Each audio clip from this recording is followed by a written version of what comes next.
اعوذ باللہ من الشیطان اللعین الرجیم بسم اللہ الرحمن الرحیم الحمد للہ وکفی وسلام علی عبادہ الذین اصطفی.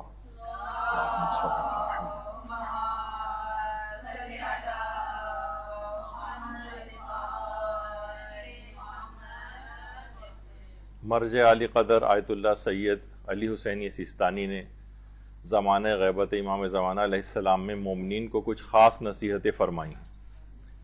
تقریباً 25 نصیحتیں فرمائی ہیں، تو اس پہ آج ہم تھوڑی گفتگو کریں گے.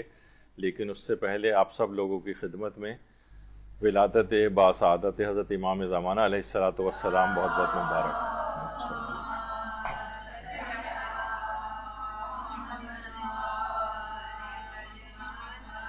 ایک طرف تو ولادت کی خوشی ہے کہ 1191 سال ہو گئے ہیں ہمارے امام زمانہ علیہ السلام کو پیدا ہوئے، اور دوسرا اسی دل کے اندر ایک فراق ہے کہ 1000 سال کی کلاس سے دوری اور جدائی ان سے ہے.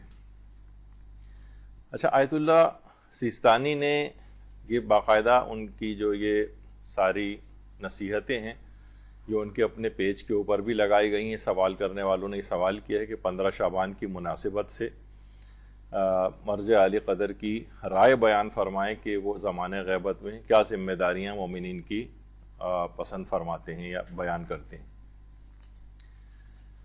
اچھا، اب آیت اللہ سیستانی نے تقریباً 25 ذمہ داریاں بتائی ہیں، اور ان 25 ذمہ داریوں کو بیان کرنے کے بعد ایک جملہ کہا ہے جو ابھی میں شروع میں بتا دیتا ہوں تاکہ آپ کو اس کی اہمیت کا احساس ہو جائے. فرماتے ہیں کہ اگر ان تمام اعمال کے ساتھ جو انہوں نے بھی ذکر کیے ہیں 25 یا اس سے کچھ زائد، ان تمام اعمال کے ساتھ انتظار سچائی اور اخلاص کی دلیل ہوگا. یعنی اگر آپ یہ اعمال کو انجام دیں گے تو اس کا مطلب یہ ہے کہ آپ سچے منتظر امام ہوں گے، آپ کے اندر اخلاص عمل پایا جاتا ہے. یعنی ایسا نہیں کہ بس ایسی لاپرواہی والی زندگی گزار رہے ہیں اور کہہ رہے ہیں کہ ہم امام کا انتظار کر رہے ہیں.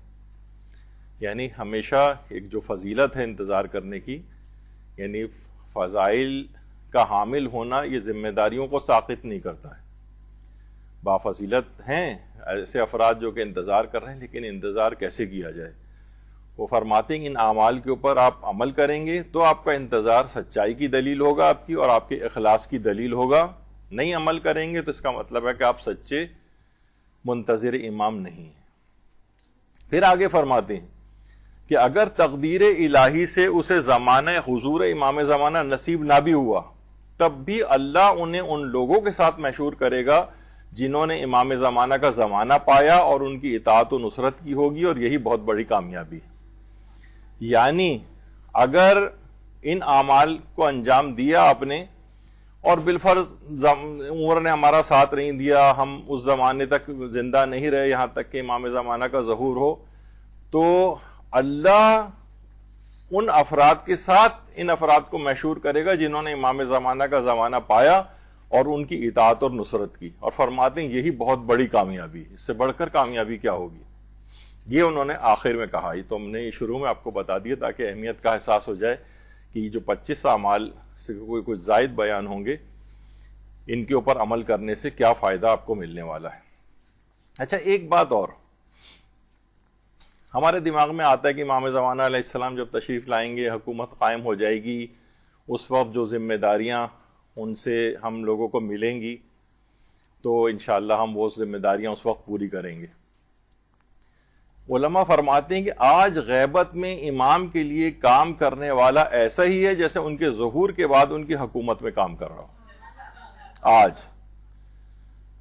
یعنی ایسا نہیں کہ ہم سوچیں کہ بس اس زمانے میں ہی جو لوگ کام کریں گے وہی نہیں، بلکہ بعض دفعہ تو بعض علماء نے یہ بھی فرمایا کہ آج کل کے زمانے میں جو افراد امام زمانہ کے لیے کام کریں گے ممکن ہے کہ ان سے فضیلت میں زیادہ ہوں جو ان کے حکومت کے اندر کام کر رہے ہوں، کیونکہ امام کا آنکھوں سے غائب ہونا اور پھر اس کے باوجود ان کے لیے ویسے ہی کام کرنا ایک بہت فضیلت والی بات ہے. تو جو آج آپ کام کریں گی ایسے ہی جیسے ظہور کے بعد آپ ان کی حکومت میں ان کے کارندے کے طور پر کام کر رہی ہیں. اچھا، اس کے لیے علماء نے ایک دلیل میں ایک واقعہ بھی بیان کرتے ہیں. محدث نوری یعنی جن کو مرزا حسین نوری طبرسی کہا جاتا ہے، کتنے مشہور و معروف عالم گزرے ہیں شیعت کے اور محدث تھے.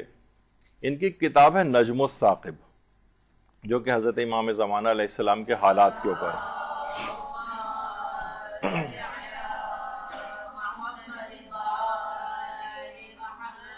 اس میں محدث نوری نے ایک واقعہ لکھا ہے آقا شیخ محی الدین اردبیلی کے حوالے سے. یہ فرماتے ہیں کہ میرے والد بیان کرتے ہیں کہ ایک دفعہ ان کے پاس ایک شخص بیٹھا ہوا تھا، امامہ اس نے پہنا ہوا تھا، کسی وجہ سے امامہ اس کے سر سے سرک گیا. جب سرکا تو دیکھا کہ اس کے تو پیشانی کے اوپر زخموں کے نشانات ہیں. تو انہوں نے پوچھا کہ یہ زخموں کے نشانات تمہیں کہاں سے لگے؟ تو اس نے کہا کہ یہ مجھے جنگ صفین میں لگے. لوگوں نے انہوں سب نے کہا حیرانگی سے، صفین تو تقریباً 1000 سال گزر چکے ہیں، یہ کیسے ممکن ہے؟ تو اس شخص نے پھر ایک واقعہ بیان کیا، کہا کہ میں مصر کے سفر میں تھا، رستے میں میرا ایک ہم سفر ناصبی تھا، دشمن اہل بیت. وہ کہنے لگا سفر میں کہ اگر میں اس زمانے میں ہوتا جب جنگ صفین واقع ہو رہی ہوتی تو میں حاکم شام کی طرف سے لڑتا. اس شخص جو کہ محب اہل بیت تھا اس نے کہا کہ اگر میں اس وقت ہوتا تو میں مولا علی کی طرف سے لڑتا. دونوں میں تکرار بہت ہو گئی. دونوں نے کہا کہ ٹھیک ہے پھر سمجھو کہ تم ان کے لشکری ہو، میں علی کا لشکری ہوں، تم حاکم شام کے ہو، آج فیصلہ کر لیتے ہیں. اور دونوں میں لڑائی شروع ہو گئی. دونوں زخمی ہو کر نیچے گر پڑے. وہ شخص یہ محب اہل بیت فرماتا ہے کہ میں جب بے ہوش ہو گیا اور ہوش میں آیا تو میں نے دیکھا ہے کہ ایک نورانی شکل کے گھڑ سوار وہاں پر آئے. اللہم صل علی محمد.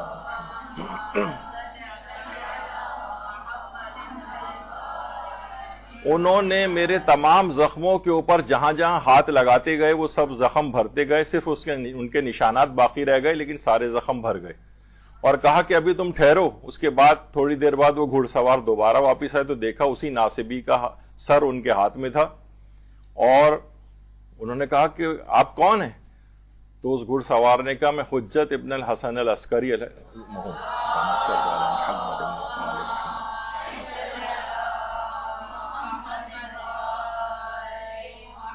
میں تمہارے زمانے کا امام ہوں. جو کوئی بھی ہماری نصرت کرتا ہے ہم بھی اس کی نصرت کرتے ہیں اور اللہ بھی اس کی نصرت کرتا ہے.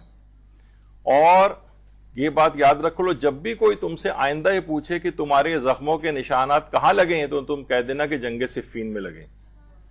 یعنی اس میں چاہے ہزاروں سال کا وقفہ بھی آ جائے، کوئی اگر کام کرتا ہے ایسا تو گویا ایسا ہی ہے جیسے وہ 1000 سال پہلے، جیسے امام نے کہا کہ ایسا ہی ہے جیسے تم جنگ صفین میں موجود تھے.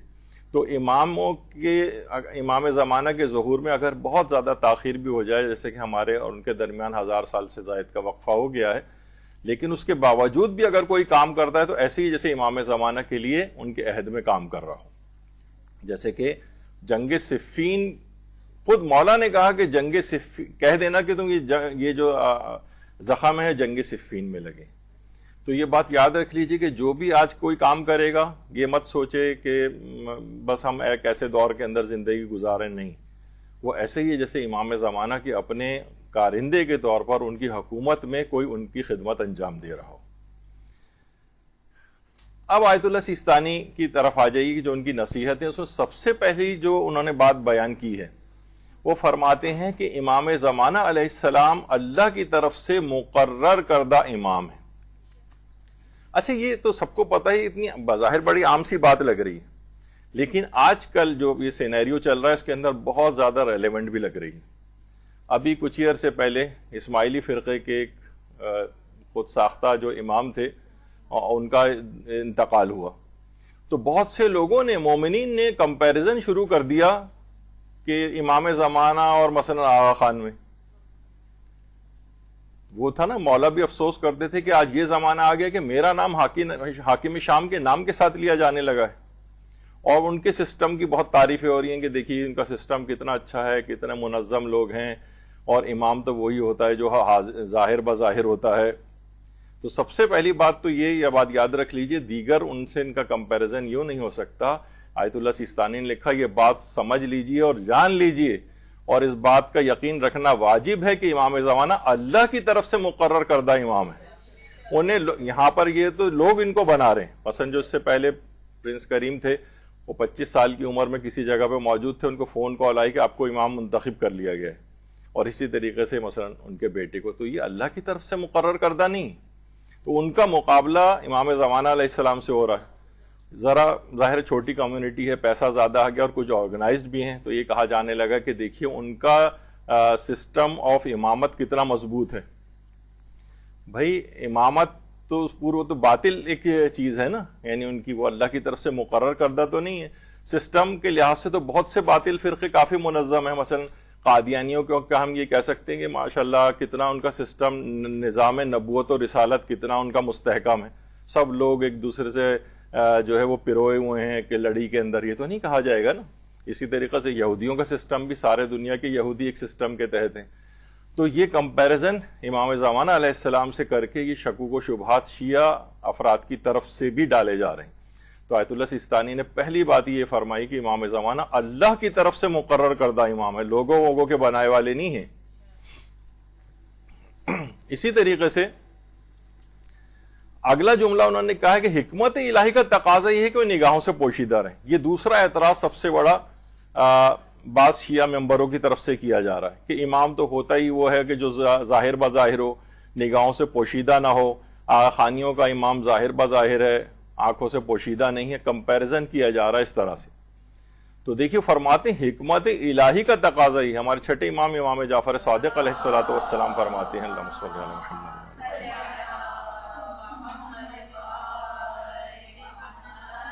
لوگوں نے پوچھا کہ آخر ان کے وہ غائب کیوں ہوں گے, اس کا فلسفہ پوچھا تو امام نے کہا ایک خدائی رازوں میں سے ایک راز ہے.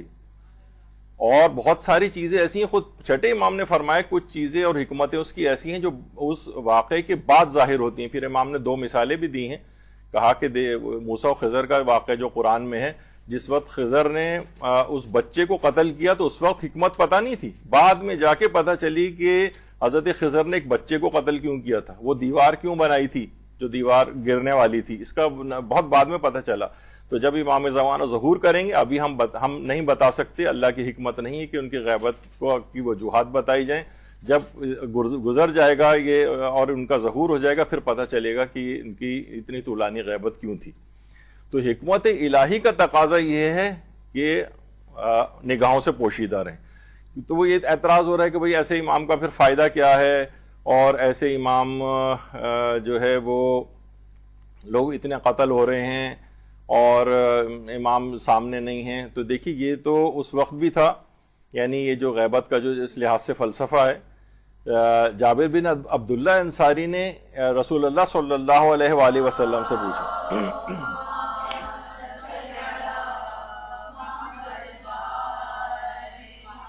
کہ اے رسول خدا کیا آپ کے فرزند کے لیے غیبت ہے؟ تو رسول اللہ نے فرمایا اے جابر یہ غیبت خدا کے امور میں سے ایک امر ہے اور خدا کے رازوں میں سے ایک راز ہے جسے اس نے اپنے بندوں سے پوشیدہ رکھا ہے.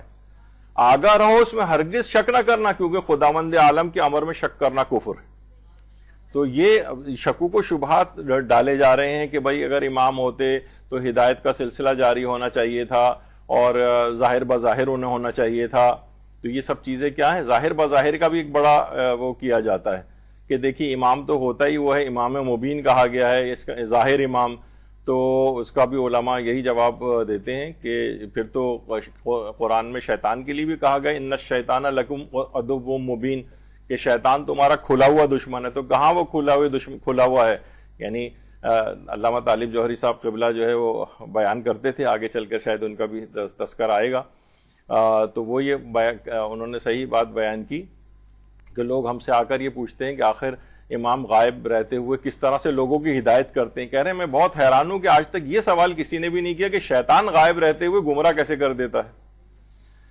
تو بہرحال یہ ہے کہ یہ امام نے فرمایا کہ اس کا ایک رازوں میں سے ایک راز ہے, راز ابھی ڈسکلوز نہیں ہوا ہے, تو اس پہ آپ لوگوں کو گمراہ کرنے کی کوئی کوشش نہ کرے کہ بھائی ہوتے تو وہ نظر آتے اور ہدایت کا سامان جاری ہونا چاہیے تھا. یہی بات آیت اللہ محمد حسین طباطبائی نے بھی فرمائی کہ شیعوں کے مخالف یہ اعتراض کرتے ہیں جو اب شیعہ خود کرنے لگے کہ امام کا وجود دین کے احکام و حقائق بیان کرنے کے لیے ہے، لوگوں کی رہنمائی کے لیے، لیکن جب امام ہو اور ظاہر نہ ہو تو ایسے امام کا فائدہ کیا ہے؟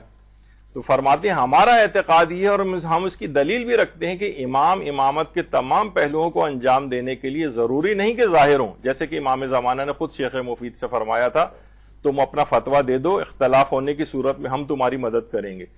یہ آیت اللہ طباطبائی فرماتے ہیں امام کی تمام اہم ترین رہنمائیوں میں سب سے اہم معنوی اور باطنی رہنمائی، ضروری نہیں کہ امام ظاہر بظاہر سامنے ہی ہوں، امام پردہ غیبت میں رہتے ہوئے کتنی روایات آئی ہیں کہ جس طرح سورج بادلوں کی اوٹ میں رہتے ہوئے تمام فیوز اس کے ہم تک پہنچتے ہیں، اسی طریقے سے امام کی ذات بھی ہے۔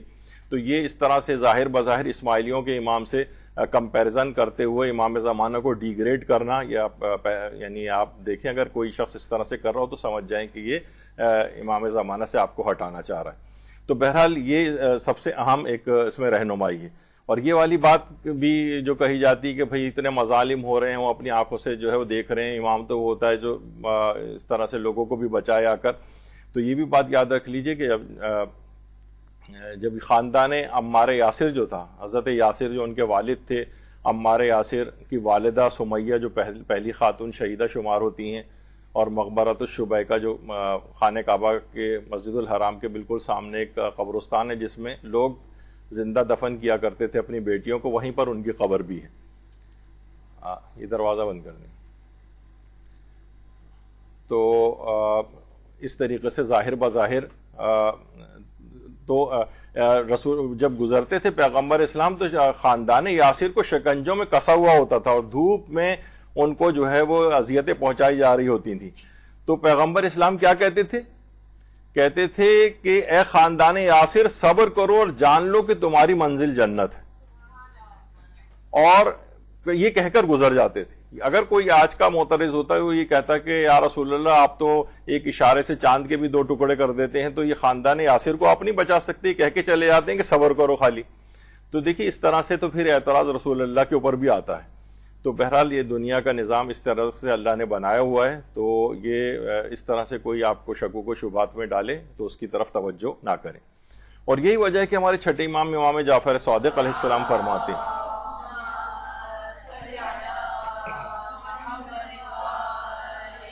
کہ غیبت کے زمانے میں امتحان لوگوں کو اس طرح ہلا کر رکھ دے گا کہ بہت سارے اس حساس اور نازک موڑ پر منہ پھیر لیں گے۔ یہ بہت خطرناک دور بھی ہے غیبت کا، اس میں شکوک و شبہات پھیلائے جا رہے ہیں، اور ابھی ہم غیروں کی بات نہیں کر رہے، اپنوں کی طرف سے شکوک و شبہات ڈالے جا رہے ہیں۔ بعض اوقات بڑے بڑے امامے والے جو ہیں وہ بھی اس طرح کی جو ہے وہ بات کر رہے ہوتے ہیں کہ امام زمانہ کی پیدائش کو شک میں ڈالتے ہیں کہ ان کے متعلق کوئی اوتھینٹک روایت نہیں ہے ان کی پیدائش کی، اور تو اس پر جو ہے وہ آیت اللہ بشیر نجفی کو پوری کتاب لکھنی پڑی امام زمانہ کی ولادت کی روایات کی اسناد اور اس کی تحقیق کے اوپر۔ تو اس طرح سے جو چیزیں کہی جا رہی ہیں، تو یہ بڑا زمانہ ایسا ہے کہ اس میں شکوک و شبہات کا ہے۔ یہ دور بہت زبردست شبہات کا دور ہے، اس کے اندر بڑی خصوصیت ہے کہ آپ خاص طور پر اس میں جو ہے وہ دماغ میں رکھیں کہ اس طرح سے بہکایا جا سکتا ہے، جبکہ ان کے لیے ملتا ہے امام زمانہ علیہ السلام کے لیے کہ السلام علیکہ یا مذل الکافرین المتکبرین الظالمین، سلام ہو اس کے اوپر جو کافروں کو ذلیل کرنے والا ہے، متکبروں کو ذلیل کرنے والا ہے اور ظالموں کو ذلیل کرنے والا ہے۔ تو ایک دن ایسا آئے گا جب یہ سارے اس انداز سے مکمل طور پر ذلت و خواری کا منہ دیکھیں گے۔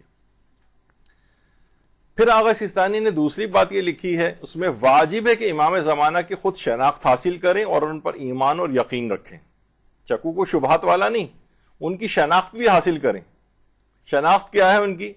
مثلا ہمارے علماء خود بیان کرتے ہیں کہ حضرت ولی اثر ہمارے سرپرست ہیں، ہمیں چاہیے کہ ہم انہیں پہچانیں اور دوسروں کو بھی شناخت کروائیں۔ یہاں پر دوسروں کو بھی شک میں ڈالا جا رہا ہے، اپنوں کو بھی شک میں ڈالا جا رہا ہے، تو ضروری ہے کہ ہم خود بھی انہیں پہچانیں، امام زمانہ کی شناخت ہونی چاہیے اور دوسروں کو بھی پہچانوانا چاہیے۔ اور امام حسین علیہ السلام فرماتے ہیں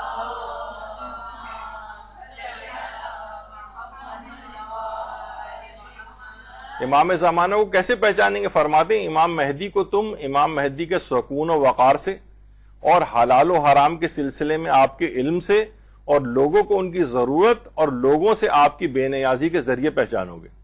اس میں خاص طور پہ کیا ہے کہ حلال و حرام کے مسئلے میں آپ کے علم سے، آپ باطل فرقوں کی جو امام جن کے لیے بہت زیادہ لوگ آج کل دعائے خیر دعائے مغفرت اور پتہ نہیں کیا کیا کر رہے ہیں، کل کو تو پھر یہ بھی ہوگا کہ غلام احمد قادیانی کے لیے بھی دعائے مغفرت شروع ہو جائے گی، اگلی دفعوں میں ہو سکتا ہے ان لوگوں ان افراد کے باطل پیشواؤں کے لیے اب نئے جو امام بن کے آئے جو امام زمانہ کے مقابلے میں امام بن کے آئے ہیں ان کے لیے لوگ دعائیہ کلمات لکھ رہے ہیں کہ اللہ ان کو توفیقات میں ان کی اضافہ کرے، اور سب یعنی پہچان ہی نہیں رہے۔ ٹھیک ہے، ایک وہ جو ایک ہم آہنگی ہوتی ہے مذاہب کے درمیان وہ ہونی چاہیے کہ کوئی کسی کو نقصان نہیں پہنچائے، لیکن آپ باطل کے اندر ضم تو نہ ہوں، آپ جو ہے وہ ان کا مقابلہ کر کے شیعت کو کم کر کے ان کے پاس تھوڑے سے پیسے آ گئے منظم ہو گئے تو آپ ان کو حاوی کرنے کی تو کوشش نہ کریں۔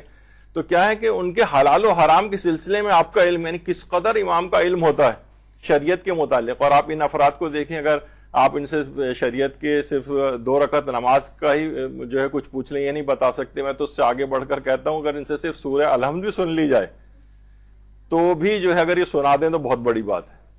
تو یہ خصوصیت ہے کہ امام زمانہ کے علم کے اعتبار سے لوگ ان کو پہچانیں گے۔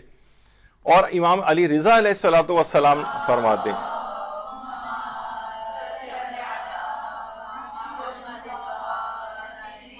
فرماتے ہیں وہ جن اعمال کا حکم دیتے ہیں امام ان پر سب سے زیادہ عامل ہیں، اور جن چیزوں سے منع کرتے ہیں ان میں سب سے زیادہ باز رہنے والے ہیں۔ یہ امام کی خصوصیت ہے، جبکہ جو باطل فرقوں کے امام ہیں آپ ان لوگوں کا لائف سٹائل دیکھیں، ان کی زندگیوں کو دیکھیں، ان کے گھر والوں کے اعتبار سے دیکھیں، بے حجابی، داڑھی کا موڑنا، شرابوں کا پینا، ہر طرح کے فسق و فجور، کسی دین کے احکام کے اوپر عمل نہیں کرنا، کبھی حج کرنے کوئی نہیں گیا ہے ان میں سے نہ کوئی، یعنی بہرحال اس لحاظ سے آپ سوچیں کہ یہ باطل فرقوں کے جو امام ہیں ان سے بھی یہ جب بھی انہوں نے کہا کہ امام زمانہ کی شناخت رکھیں، اور جو ان کو ان چیزوں کو دکھا کے حاوی کرنے کی کوشش کرے امام زمانہ کو ڈیگریڈ کرنے کی، تو ایک بڑا فتنہ نمودار ہو رہا ہے، اس وجہ سے میں اس پہ سٹریس کر رہا ہوں۔ تو بہرحال یہ کہ جن چیزوں کو امام منع کرتے تھے خود اس پر عامل ہوتے تھے، ان چیزوں کو نہیں کرتے تھے، جس کا حکم دیتے تھے سب سے بڑھ کر اس پر عامل ہوتے تھے اور ہوتے ہیں۔ تو بہرحال یہ کہ یہ ان سے پہچانا جا سکتا ہے۔ ہمارے چھوڑی آئمہ کو تو چھوڑی، وہ جو ان کے 313 اصحاب ہوں گے وہ اپنی صفات کے لحاظ سے جب پوچھا گیا آیت اللہ بشیر نجفی سے فرماتے ہیں کہ ہم اس بات کا اندازہ نہیں لگا سکتے کہ ان کی صفات اور کیا ہوں گی، البتہ وہ تمام کے تمام متقی، پرہیزگار، باعظمت اور امام کے حقیقی فرما بردار ہوں گے۔ یعنی جو ان کے 313 ہیں وہ اتنے کامل افراد ہیں، تو چہ جائے گا یہ کہ جو باطل فرقوں کے امام ہیں ان کا تو مقابلہ ان 313 سے بھی نہیں کیا جا سکتا، بلکہ ایک عام مومن سے بھی نہیں کیا جا سکتا جو دین کے اوپر عامل ہو۔ تو یہی وجہ ہے کہ آیت اللہ ناصر مکارم شیرازی سے بھی جب پوچھا گیا کہ امام زمانہ سے ملاقات کی شرط کیا ہے تو انہوں نے فرمایا امام زمانہ سے ملاقات کی لیاقت کی اصلی شرط عالی درجے کا تقوی ہے۔ البتہ کبھی کبھی اسلام و مسلمین کی مصلحت کی خاطر آپ اپنے نورانی چہرے کی زیارت غیر لائق افراد کو بھی کرا دیتے ہیں، کبھی کبھی ایسا ہوتا ہے، لیکن کیا ہے کہ علم اور تقوی عالی درجے کا تقوی ہو تو پھر وہ اس بات کی صلاحیت ہوتی کہ امام زمانہ سے وہ ملاقات کر سکے۔ تو ہمارے ہاں تقوی و پرہیزگاری کس قدر اہمیت ہے، جبکہ وہ افراد جو باطل فرقوں کے ان کے اپنی شادی کی تقاریب میں کہا جاتا ہے کہ اتنی کسی بھی تقریب میں اتنی فراوانی کے ساتھ شراب سرو نہیں ہوئی تھی جتنی ان کی تقاریب میں ہوئی۔ تو بہرحال پھر امام فرماتے ہیں، آیت اللہ سیستانی فرماتے ہیں کہ امام زمانہ علیہ السلام سے دوستی اور محبت کا اظہار کریں، خالی دل ول کی حد تک نہیں رکھنا ہے۔ دوستی اور محبت کا اظہار کا دیکھیے ایک تو طریقہ وہی ہوتا ہے جو ہمیشہ سے ذکر ہوتا ہے اس قسم کے پروگراموں میں کہ دیکھیے انسان جب بھی کسی سے بہت زیادہ محبت کرتا ہے، مثلا اپنے آبا و اجداد سے، ان کے نام اپنے بیٹوں کے اولاد کے نام پر ان کے نام رکھتا ہے، جیسے کہ آیت اللہ سیستانی ہیں مثلا اپنے باپ سے بڑی شدید محبت کرتے تھے تو اپنے اس بیٹے کا نام سید باقر سیستانی نام رکھا۔ اصل میں جو اپنے بیٹے کا نام انہوں نے باقر سیستانی رکھا ہے یہ اپنے والد آقا سید محمد باقر سیستانی آیت اللہ سیستانی کے والد کا نام ہے، تو ان کی محبت میں اپنے بیٹے کا نام بھی وہی رکھا۔ تو اماموں سے امام سے جتنی محبت کرے گا تو اپنے اولادوں کا نام ان کے نام کے اوپر جو ہے وہ رکھے، اور پھر ظاہر تربیت بھی ان کی ایسی کرے۔ یہ آقا باقر سیستانی خود مجتہد ہیں اور اتنے سادہ طبیعت ہیں، سوچیں کہ لحاظ سے دیکھا جائے تو کوئی بھی ذرا پوزیشن میں ہوتا ہے تو وہ وی آئی پی لاؤنج میں بیٹھتا ہے ادھر ادھر، بالکل عام پیسنجرز کے ساتھ ایئرپورٹ پہ ادھر سے ادھر کہیں جانا ہوتا ہے اپنا بیگ لے کے کونے میں اندر ایک عام آدمی کی طرح سے جا کر بیٹھتے ہیں، اور جبکہ اجتہاد کی اس کے اوپر بھی فائز ہیں، اتنے بڑے ظاہر مرجع علی قدر کے بیٹے ہیں، لیکن کوئی پروٹوکول نہیں، وہی ائمہ کی سادہ زیستی ان لوگوں کی سیرتوں کے اندر نظر آتی. تو امام زمانہ علیہ السلام کے نبی نام کے نام پر، جیسے کہ مرزا حسین نوری نے کتاب نجم الساقی میں امام زمانہ کے 182 اسماء اور القاب کا ذکر کیا ہے. تو اپنی اولاد ڈھونڈ، اللہم صلی علی محمد و آل محمد.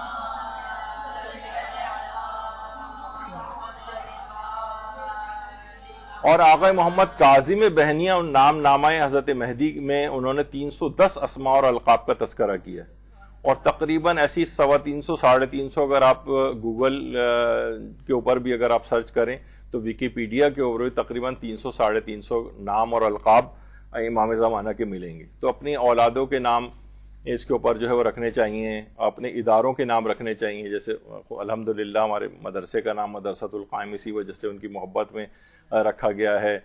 تو اسی طریقے سے مثلا بہت سارے سے مدرسے مثلا نام رکھے جاتے ہیں، مدرسہ امام زمانہ، مسجد بقیت اللہ، امام بارگاہ بقیت اللہ، مسجد صاحب الزماں فلاں، یہ سب کیا ہے؟ محبت کی نشانیاں ہیں. تو فقط اسی حد تک نہیں بلکہ اور ائمہ کے ناموں کو، جو امام ہیں ان کے نام کو سرچ کریں کہ اور کون کون سے ان کے نام اور القاب ہیں، اس پر بھی اپنے اولادوں کا نام رکھیں، اداروں کے نام رکھیں، تاکہ محبت کا ایک طریقہ کار ہے جو کہ اس طرح سے آگے بڑھے معاملہ. پھر وہ فرماتے ہیں کہ امام زمانہ علیہ السلام کو بہت زیادہ یاد بھی کریں. یہ ساری ان 25 چیزوں کے اندر چیز شامل ہے کہ امام زمانہ کو بہت زیادہ یاد کرنا ہے، کیونکہ امام زمانہ خود آپ کو بہت یاد کرتے ہیں. وہ خود فرماتے ہیں کہ میں تمہارے امور زندگی سے غافل نہیں ہوں، نہ تمہاری یاد کو بھلانے والا ہوں. ہمارے لیے کہہ رہے ہیں. جب امام زمانہ ہمیں نہیں بھلا رہے ہیں تو پھر ہم کیسے ان کو فراموش کیے میں. لیکن لگتا ایسا ہی ہے کہ ہم ائمہ کی اور خاص طور پر امام زمانہ علیہ السلام کی یاد عام طور پر مومنین کی نظر نہیں آ رہی ہے. گفتگو میں کہیں آپ دیکھیں عورتوں مردوں کی جو محفل ہوتی ہے اس میں کہیں شاذ و نادر امام زمانہ کا کبھی میں نے تو دیکھا نہیں کہ کوئی تذکرہ آتا ہو، ان کی کوئی بات بیان ہوتی ہو. مردوں میں شاید پھر بھی کچھ ڈرائنگ روم ڈسکشنز میں کبھی ایک آدھ بار ہو جاتا ہو. عورتوں کی تو محفلیں پوری امام زمانہ کے ذکر سے خالی ہو گئیں. تو کوشش کرنی چاہیے کہ امام زمانہ کو بار بار یاد کیا جائے، ان کے ذکر کو لایا جائے، ان کی تاکہ یاد سے ان کی دماغ سے محو نہ ہو. آیت اللہ کشمیری، آیت اللہ سید عبد الکریم کشمیری فرماتے تھے کہ ہر روز 1 گھنٹے کے لیے حضرت کی یاد میں گوشہ نشینی اختیار کریں. وہ تو یہ کہتے تھے 1 گھنٹہ نکالیے اور ان کی طرف متوجہ کا زیارت آل یاسین پڑھیں، یا صاحب الزماں اغیثنی، یا صاحب الزماں ادرکنی والمستعان بک یا ابن الحسن. یہ اس کا زیادہ سے زیادہ ورد کریں تاکہ کیا فرماتے تھے کہ اس سے امام زمانہ کی ہم نشینی حاصل ہوتی. یعنی زیادہ سے زیادہ ان کو یاد کرنا ہے، بار بار ان کا تذکرہ کرنا ہے، بار بار ان سے مدد مانگنی ہے. تو یہ کہا جائے گا کہ آپ بہت زیادہ امام کو یاد کر رہے ہیں. اور عرفا میں فرماتے ہیں کہ حضرت یعقوب نے 40 سال تک حضرت یوسف کی جدائی میں گریہ کیا تھا اور اپنے یوسف کو کھو دیا تھا اور نابینا ہو گئے تھے. تو کہتے ہیں کہ ہمیں بھی تو ایسے ہی، ہمارا بھی تو یوسف کھو گیا ہے، ہمارا یوسف بھی تو ہماری آنکھوں سے دور ہو گیا، لیکن کوئی تڑپ نہیں پائی جاتی. علماء اس کی مثال بھی دیتے ہیں. آپ کہتے ہیں کہ اگر کسی ماں کا کوئی بچہ گم ہو جائے وہ کس طرح سے دیوانہ وار تلاش کرتی ہے، اس کی راتوں کی نیند اڑ جاتی ہے. ظاہر ہے یہ تو نہیں کہہ رہے کہ گلی محلے کے اندر جا کر امام زمانہ کو تلاش کریں، لیکن ایک وہ تڑپ پائی جانی چاہیے کہ ہماری امام، ہمارے زمانے کا امام موجود ہے، زندہ ہے، لیکن ہماری آنکھوں سے غائب ہے. لیکن کوئی تڑپ اس لحاظ سے جو ہے وہ امام کی نظر نہیں آتی. فرماتے تھے کم سے کم ہمارے دل میں امام زمانہ کے علاوہ کوئی آرزو نہیں ہونی چاہیے. سب سے بڑی آرزو یہی ہونی چاہیے کہ ہمیں ان کی ملاقات، ان کا دیدار، ان کا ظہور، یہ سب نصیب ہو جائے. مومنین کی اولین پرائیورٹی ہونی چاہیے. جبکہ وہ فرماتے ہیں کہ اگر دعاؤں کی لسٹ نکالیں تو سب سے آخری والی جو لسٹ میں سب سے آخری نام ہوتا ہے وہ امام زمانہ سے متعلق ہوتا ہے. اس سے پہلے ہم اپنے لیے بس وہ دولت اور اولاد اور بیماری سے شفا اور رزق اور ان کے شادی وغیرہ ان کی دعائیں ہوتی ہیں. یعنی پرائیورٹیز میں سب سے آخری پرائیورٹی جو ہے امام زمانہ علیہ السلام ہے معاذ اللہ. پھر آیت اللہ عبد الکریم کشمیری کی خود اہلیہ فرماتی ہیں کہ شب بدھ کو مسجد سیلا جاتے تھے، وہ مسجد کوفہ جاتے تھے، سارے اعمال انجام دیتے تھے. اور اس بارے میں جو چیز سب سے اہم ہے وہ یہ تھے کہ حضرت کو زیادہ سے زیادہ امام زمانہ علیہ السلام کو پکارتے تھے اور یہ جملہ بہت زیادہ بولتے تھے، یا ابا صالح المہدی. اور ان کے شاگرد بھی یہ کہتے تھے کہ یا حجت ابن الحسن ادرکنی. بار بار بار بار ان کی زبان پر ہی جملہ ہوتا تھا. یعنی اس حد تک کہ پتہ تو چلے کہ آپ ان کو یاد کر رہے ہیں. آیت اللہ سیستانی کہتے ہیں کہ ان کو بہت زیادہ یاد کرنا ہے. بہت زیادہ کس طرح سے یاد کریں؟ یہ سب طریقے علماء نے بتائے ہیں کہ یہ تمام الفاظ سے یاد کریں، بار بار ان کا تذکرہ کریں. پھر یہ کہا جائے گا ہے نا کہ جس سے انسان محبت کرتا ہے اس کا ذکر بار بار زبان پر اس کی آ جاتا ہے. تو اگر دل، کیونکہ ہمیں ایسا لگتا ہے کہ بعض اوقات کہ امام زمانہ کو گویا ارریلیونٹ سے ہو گئے ہماری زندگی میں. ہمیں ہماری زندگیاں ٹھیک گزر رہی ہیں، کھا کما رہے ہیں، آسودہ حال ہیں، بظاہر لگتا ہے کہ امام زمانہ کے بغیر بھی ہمارا اچھا گزارا ہو رہا ہے معاذ اللہ. تو ایسا نہیں ہونا چاہیے. ہر وقت ان کی یاد اس انداز سے دل و دماغ کے اندر باقی رہنی چاہیے. رجب علی خیاط جو عرفا میں سے گزرے ہیں، وہ ہر وقت امام زمانہ کی طرف متوجہ رہتے تھے، ہر وقت یاد کرتے تھے. کہتے ہیں کبھی بھی صلوات کو بغیر وعجل فرجہم کے نہیں پڑھتے تھے. اللہم صلی علی محمد وعلی محمد.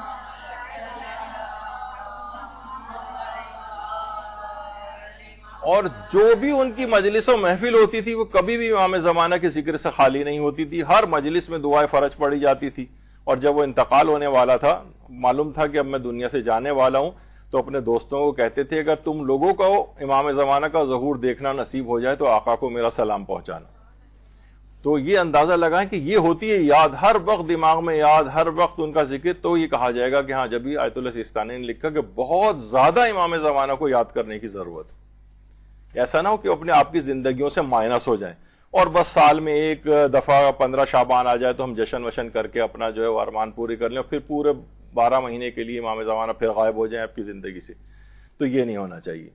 اور عرفہ میں سید ہاشم حداد جو آیت اللہ علی آقا قاضی طباطبائی کی شاگردوں میں سے تھے، یہ دلی توجہ ہمیشہ ولی اثر کی طرف ان کی مذکور رہتی تھی. کبھی ان کی زبان سے دعائے فرج ختم ہی نہیں ہوتی تھی. اور اٹھتے بیٹھتے ہر حال میں ان کی زبان پر یا صاحب الزمان یا صاحب الزمان ہوتا تھا. تو ہماری جس طرح ہماری زبانوں پہ ہر وقت ہوتا ہے مثلا یا علی کہہ رہے ہوتے ہیں، کوئی بچہ گر رہا ہوتا ہے تو یہ والی چیز بھی ایک رائج ہونی چاہیے کہ امام زمانہ کو بھی مختلف انداز سے لوگ یاد کریں. ہر وقت زبان پر دعائیں ہوں، ان سے متعلق دعائے فرج، دعائے سلامتی امام زمانہ وغیرہ. بچوں کو بھی خاص طور پر ان کی تربیت کے اندر یہ ہونا چاہیے. ایسا نہ ہو کہ ان کی زندگیاں بھی امام زمانہ کے ذکر سے خالی ہو جائیں. ان کو قصائد یاد کروائیں اور منقبت امام زمانہ سے متعلق یاد کروائیں، ان کے متعلق ان کو باتیں بتائیں، سوالات کے جوابات بچوں کو دیں تاکہ شروع سے عقیدے مستحکم ہو جائیں اور بہکانے والے ان کو مختلف طریقوں سے بہکا نہ سکیں. کیونکہ آخری زمانے میں یہ کہا جاتا ہے کہ بڑا زبردست فتنہ ہوگا اور امام زمانہ سے لوگوں کو شکوک و شبہات ڈال کے ان کے عقیدے سے لوگوں کو ہٹایا جائے گا. تو امام زمانہ کو اس قدر یاد رکھنا ہے کہ ہر وقت ان کی یاد میں رہنا ہے. اور فقط اس پہ قرار نہیں آنا چاہیے کہ مثلا جو ہے ہم عریضے صرف ڈالتے رہیں، بلکہ ہمیں امام زمانہ علیہ السلام کے رخ زیبا کی زیارت، ان سے ملاقات، ان کے عہد میں زندگی گزارنا، اس کی تمنا بھی ہونا چاہیے اور اس سے بھی تھوڑا سا اور آگے بڑھنا چاہیے. البتہ ایک اور بھی فتنہ ہو رہا ہے آج کل عریضوں کے خلاف، جو کہ امام زمانہ سے رابطے کا ایک ذریعہ بیان کیا گیا اور کتنی روایات اس سلسلے میں آئی ہیں. عریضہ عام دنوں میں بھی ڈالا جا سکتا ہے، 15 شعبان کی الگ سے نہیں ہے کہ بس صرف اسی رات کو اس میں لکھا جائے، بلکہ عام زندگی میں بھی عریضے کی کا جو ہے وہ اہمیت ہے. اور اس سلسلے میں علماء نے اس کا شرعی ہونا بھی، آیت اللہ ناصر مکارم شیرازی نے بھی، آیت اللہ صافی گل پائگانی وغیرہ نے اس انداز سے بیان کیا.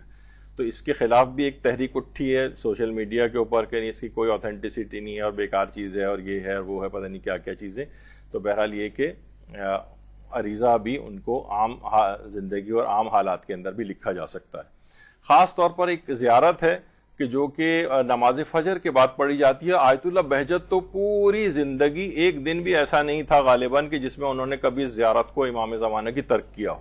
اللہم بلغ مولایا صاحب الزمان سے شروع ہوتی ہے الی یوم القیامہ تک. یہ والی جو زیارت ہے آیت اللہ بہجت اتنی اس کے کاربند تھے کہ اور چیزیں اور اذکار اپنی جگہ، اس زیارت کی ساری زندگی پابندی کی ہے. علامہ مجلسی کہتے ہیں میں نے پرانی کتابوں کے اندر یہ چیز دیکھی ہے کہ جب انسان یہ زیارت پڑھ رہا ہو تو اپنا ایک ہاتھ دوسرے ہاتھ پہ رکھ لے، جس طریقے سے بیعت کی جاتی ہے. تو یہ ایک لحاظ سے روزانہ ایک بیعت کا قائم مقام بھی ہے امام زمانہ کے لحاظ سے. تو یہ والی زیارت جو ہے وہ خاص طور پہ پڑھی جائے، یہ ان کی روزانہ یاد کے سلسلے میں بڑی معاون ہوگی. اور پھر آغا سیستانی فرماتے ہیں کہ خلوت میں امام زمانہ کے لیے خصوصی دعا بھی کرنی. خلوت میں امام زمانہ علیہ السلام کے لیے خصوصی دعائیں. ابھی آپ نے سنا تھا ان کا عبد الکریم کشمیری کا، 1 گھنٹہ نہیں تو چلیں 10 منٹ 5 منٹ 2 منٹ کچھ تو امام زمانہ کے لیے جو ہے وہ نکالنا چاہیے، اور ان کے لیے خصوصی دعائیں کرنی چاہیے۔ آیت اللہ بہجت بھی فرماتے تھے کہ ہماری تمام بیماریوں کا علاج دعا حضرت حجت کے ظہور کی دعا کے اندر پوشیدہ ہے۔ فرماتے ہیں روایات میں بھی بات آئی ہے کہ آخری زمانے میں تمام لوگ ہلاک ہو جائیں گے سوائے ان لوگوں کے جو ظہور حجت کے لیے دعائیں کرتے ہوں۔ تو اس کی بڑی اہمیت ہے۔ خلوت کے اندر بھی امام زمانہ علیہ السلام کے لیے بہت دعائیں کرنی ہیں، اور ایک چیز تو اپنی زندگیوں کا میں ڈال لیں کہ کوئی نماز آپ کی ایسی نہیں ہو جس کے قنوت میں کم سے کم اللہم عجل لولیک الفرج یا اللہم کن لولیک الحجت والی دعا نہ ہو۔ ہر قنوت کے اندر اس کو لازمی پڑھیں، وہ یا روزانہ امام زمانہ کو یاد کرنا، روزانہ ان کے لیے دعائے خیر کرنا، یہ سب اس میں آ جائے گا، کیونکہ خود امام زمانہ علیہ السلام فرماتے ہیں کہ میرے ظہور کے لیے زیادہ دعائیں کیا کرو، کیونکہ اسی میں تمہارے لیے فرج اور کشائش اور آسانی ہے تمہارے لیے۔ تو بہرحال یہ خصوصیت کے ساتھ ہے۔ آیت اللہ بہجت یہ بھی فرماتے تھے کہ آخری زمانے میں گمراہی سے بچنے کا بہترین عمل دعائے فرج امام زمانہ ہے۔ اس سے مراد وہ والی دعا ہے الہی عظم البلاء والی۔ تو لیکن فرماتے ہیں کہ ایسی دعائے فرج جس کا ہمارے اعمال کے اوپر اثر بھی مرتب ہو، یعنی بس ایسی نہیں ہو رٹی رٹائے طریقے سے بس پڑھا اور چلے گئے، تھوڑا اس کے اثرات ہماری زندگیوں پر آنے چاہیے۔ جب روزانہ امام کو یاد کر رہے ہیں، کیسے ممکن ہے کہ اس کی زندگی خراب گزرے؟ اور ایک اور ہے جو کہ قنوت کے اندر امام علی رضا علیہ الصلوۃ والسلام، اللہم صلی علی محمد و علی محمد،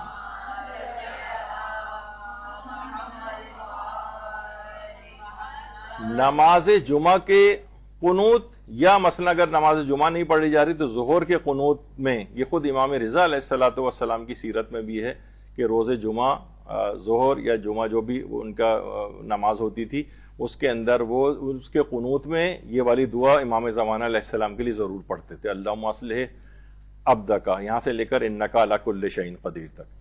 تو بہرحال یہ ان کی روزانہ یاد کے سلسلے میں، اور آپ نے وہ اس سے پہلے زیارت آیت اللہ بہجت جو پڑھتے تھے، یہ امام کی جو جمعے کے روز خصوصیت کے ساتھ ہے، جمعہ ویسے بھی امام زمانہ علیہ السلام سے منسوب دن ہے، تو اس دن کی اس دعا کو کسی کو یاد نہ ہو تو ہاتھ میں پرچے میں لے کر بھی دیکھ کر بھی اس دعا قنوت کے اندر اس دعا کو پڑھ سکتا ہے جو ہمارے 8ویں امام پڑھا کرتے تھے۔ پھر یہ میں اپنی طرف سے اس میں کیونکہ امام کی یاد آ رہی ہے تو اس سے یہ آیت اللہ سیستانی نے الگ سے تو نہیں لکھا ہے، لیکن یہ اس میں شامل یہ کر دیا گیا حضرت حجت کو اپنے نیک اعمال ہدیہ کریں، یعنی حتیٰ کہ اپنے مستحب اعمال بھی اور اپنے واجب اعمال بھی، حتیٰ کہ آپ کی نمازیں، آپ کے روزے، واجب حج خمس ادا کر رہے ہیں تو وہ یعنی سب کے ثواب ائمہ کو اپنے نیک اعمال کے ہدیہ کیے جا سکتے ہیں۔ اچھا بہت سے لوگ اس کے اندر بہت عجیب و غریب باتیں جب کہتے ہیں کہ ان کو ہدیہ کریں تو سوچتے ہیں ان کو کون سے ہمارے ہدیے کی ضرورت ہے۔ ان کو ضرورت نہیں، ہمیں ضرورت ہے کہ ہم ہدیہ پیش کریں۔ مثلا امام کے پاس لوگ آتے تھے تو امام جو ہے وہ زمزم ان سے طلب کرتے تھے، ہدیہ قبول کرتے تھے، اجوا کھجور کا ہدیہ، جو بھی امام کے پاس ہدیہ لاتا تھا امام قبول کرتے تھے۔ تو جب وہ مادی چیزیں قبول کرتے تھے تو یہ تو آپ نیک اعمال اور یہ سب چیزیں ان کو ہدیہ کر رہے ہیں۔ تو آیت اللہ وحید خراسانی فرماتے ہیں روزانہ صبح اور رات سونے سے پہلے 11 مرتبہ سورہ توحید پڑھ کر امام زمانہ کو ضرور ہدیہ کریں۔ فرماتے ہیں یہ عمل آپ کی روح کے لیے ایک اکسیر احمر بن جائے گا۔ کہہ رہے ہیں یہ ایسا ہدیہ ہے، اس کا اتنا خاص اثر ہے، یہ ہدیہ کبھی امام کی بارگاہ سے رد نہیں ہوتا ہے۔ روزانہ جب 11 مرتبہ صبح اور شام امام کی خدمت میں آپ کا یہ ہدیہ پہنچے گا تو ہر بار ہدیہ پہنچنے پر امام زمانہ کی عنایات اور آپ ان کی نور نگاہ کے اندر آ جائیں گی، یعنی ان کی نظر میں آ جائیں گی کہ بار بار اگر کوئی شخص آپ کو بھی روزانہ صبح و شام ہدیے لا کر پیش کرے تو آپ کی نگاہ میں بھی اس کا ایک مقام ہو جاتا ہے، آپ منتظر بھی ہوتے ہیں بعض اوقات، کیا بات ہے کہ آج صبح والا جو تھا شام کو ہدیہ نہیں آیا، روزانہ تو آتا ہے۔ تو اسی طریقے سے روزانہ صبح اور رات کو سونے سے پہلے 11 مرتبہ سورہ توحید پڑھیں۔ اور یہ بھی فرماتے تھے آیت اللہ وحید خراسانی کہ روزانہ سورہ یاسین پڑھ کر بھی امام زمانہ کو ہدیہ کریں تو اس سے دنیا و آخرت کی ہر سعادت اور خیر حاصل ہو جاتی ہے۔ تو یہ دو چیزیں خاص طور پر آپ کو یاد رکھنی ہیں۔ اور یہ بھی ہے کہ نماز جمعہ کے بعد 7 مرتبہ اگر کوئی یہ کہے کہ اللہم صلی علی محمد وآل محمد وعجل فرج آل محمد، تو وہ شخص حضرت کے اصحاب اور مددگاروں میں بھی شامل ہو جاتا ہے۔ تو یہ اپنے اس کے اندر رکھنا چاہیے، نماز جمعہ کے بعد 7 مرتبہ یہ والے جملے اسے کہنے چاہیے۔ اچھا دیکھیے خالی ہماری تو دعائیں نہیں ہیں، حضرت عیسیٰ کے متعلق کہا جاتا ہے وہ بھی دعائیں کرتے ہیں. ایک شعر کسی نے بڑا اچھا کہا کہ مریم سے عیسیٰ کہتے ہیں اماں دعا کریں ہم ایک نماز مہدی کے پیچھے ادا کریں. تو اس سے بھی اندازہ لگائیں کہ جو کہ یعنی فخر حضرت عیسیٰ ہو ان کا مقابلہ کیا جا رہا ہے مثلا باطل فرقے کے امام سے، تو کتنی عجیب و غریب بات ہے کہ حضرت عیسیٰ دعا کر رہے ہیں کہ ایک نماز ان کے پیچھے جو ہے وہ ادا کر لیں. تو بہرحال یہ ایک آج کل کافی مسائل ہو گئے ہیں. پھر آغا سیستانی آگے فرماتے ہیں کہ محافل و مجالس میں امام زمانہ کے لیے خصوصی دعا کرنے میں کوتاہی نہ کریں، خاص طور پر جیسے اللہم کن لولیک الحجت والی، بلکہ آپ کوشش کریں کہ آج سے جب دونوں کلاسز آپ کی ختم ہو جائے کریں تو آخر میں سب لوگ منتشر ہونے سے پہلے گھروں کو جانے سے پہلے ایک پابندی کر لیں کہ دعائیں امام زمانہ ایسے پڑھ کر جائیں گے. تو یہ ایک اچھی چیز کا ایک ابتدا ہو جائے گی اور بہرحال امام زمانہ کی یاد کے سلسلے میں ایک فریضہ ادا ہوگا. اسی طریقے سے دعائے فرج جیسے ہم پہلے مسائل میں بھی بتا چکے ہیں، دعائے فرج کو بہرحال نماز کے اندر نہ پڑھیں، نمازوں کے بعد دعائے فرج کی بڑی تاکید ہے. آیت اللہ بہجت تو بہت ہی تاکید کرتے تھے، کہتے تھے گمراہی کے غیبت کے جو دور میں گمراہی سے بچنے کا بہت ہی اہم نسخہ ہے کہ دعائے فرج کی انسان پابندی کرے. تو الہی عظم البلاء والی یہ اس میں، لیکن البتہ نمازوں کے قنوت وغیرہ میں پڑھنے میں علماء نے اس کو اشکال ظاہر کیا ہے. پھر آغا سیستانی فرماتے ہیں ایسی تقاریب و محافل کا انعقاد کریں جن میں ان کے نام اور فضائل کو زندہ کیا جائے. یعنی ایسی محافل ہونی چاہیے، ایسی چیزوں کو آرگنائز کرنا چاہیے. خواتین اپنے علاقے کے اندر، اپنے گھر کے اندر چھوٹی چھوٹی ایسی تقاریب ہوں، پورے بس 15 شعبان تک نہیں بلکہ عام دنوں میں بھی، سال میں بھی امام زمانہ علیہ السلام کے لیے ایسی تقاریب و محافل کا انعقاد کریں. مثلا میلاد تو ہوتے ہی ہیں، اس کے علاوہ مثلا کوئی اگر ممکن ہو کوئی چھوٹا موٹا سیمینار کرنے کی، کوئی ورک شاپ کرنے کی، کوئی اعتراضات امام زمانہ کے سلسلے میں اعتراضات بھی ہیں اور لوگوں کے شبہات اور سوالات بھی ہیں. بچوں کے دماغوں میں بہت سے سوالات ان کی شخصیت کے متعلق آتے ہیں، غیبت کے متعلق آتے ہیں، ان کو حل کرنے کے لیے اس طرح کے پروگرامز ہونے چاہیے. ایران میں ہوتے ہیں لیکن یہاں پر ہمارے ہاں بھی رائج ہونے چاہیے.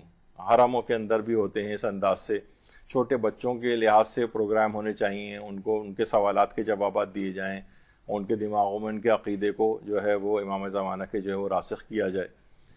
اسی طریقے سے فرماتے ہیں آیت اللہ سیستانی کہ جو ظلم و ستم اہل بیت پر ڈھائے گئے ہیں انہیں بیان کیا جائے. یہ بھی آج کل ایک بہت بڑا فتنہ ہو گیا ہے کہ لوگ کہتے ہیں نہیں بھائی دشمنان اہل بیت کو جو ہے برا بھلا نہیں کہنا چاہیے، اور ائمہ نے کب جو ہے وہ برا بھلا ان کو کہا ہے.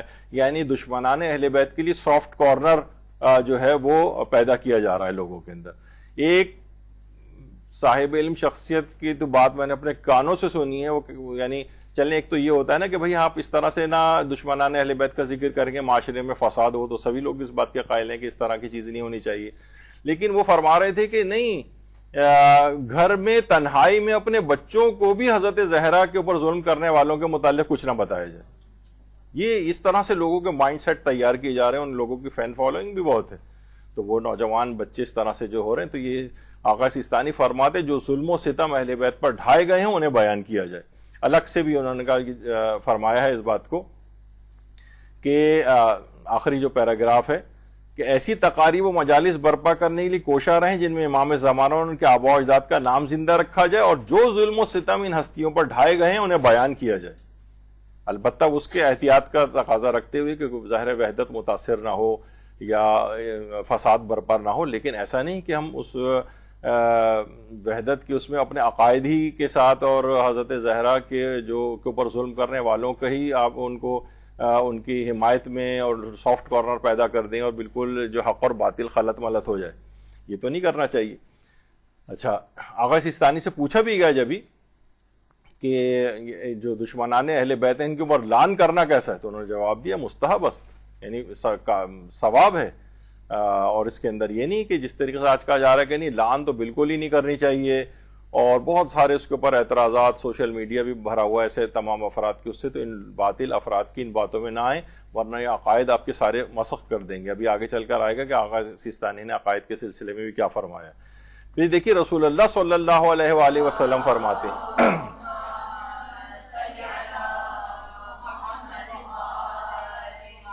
فرماتے ہیں خوش قسمت ہیں وہ لوگ جو ہمارے قائم کے زمانے میں حاضر ہوں گے، جبکہ قیام سے پہلے انہوں نے ان کی اور ان سے پہلے والے ائمہ کی اقتدا کی ہوگی اور ان کے دشمنوں سے بیزاری کا اظہار کیا ہوگا۔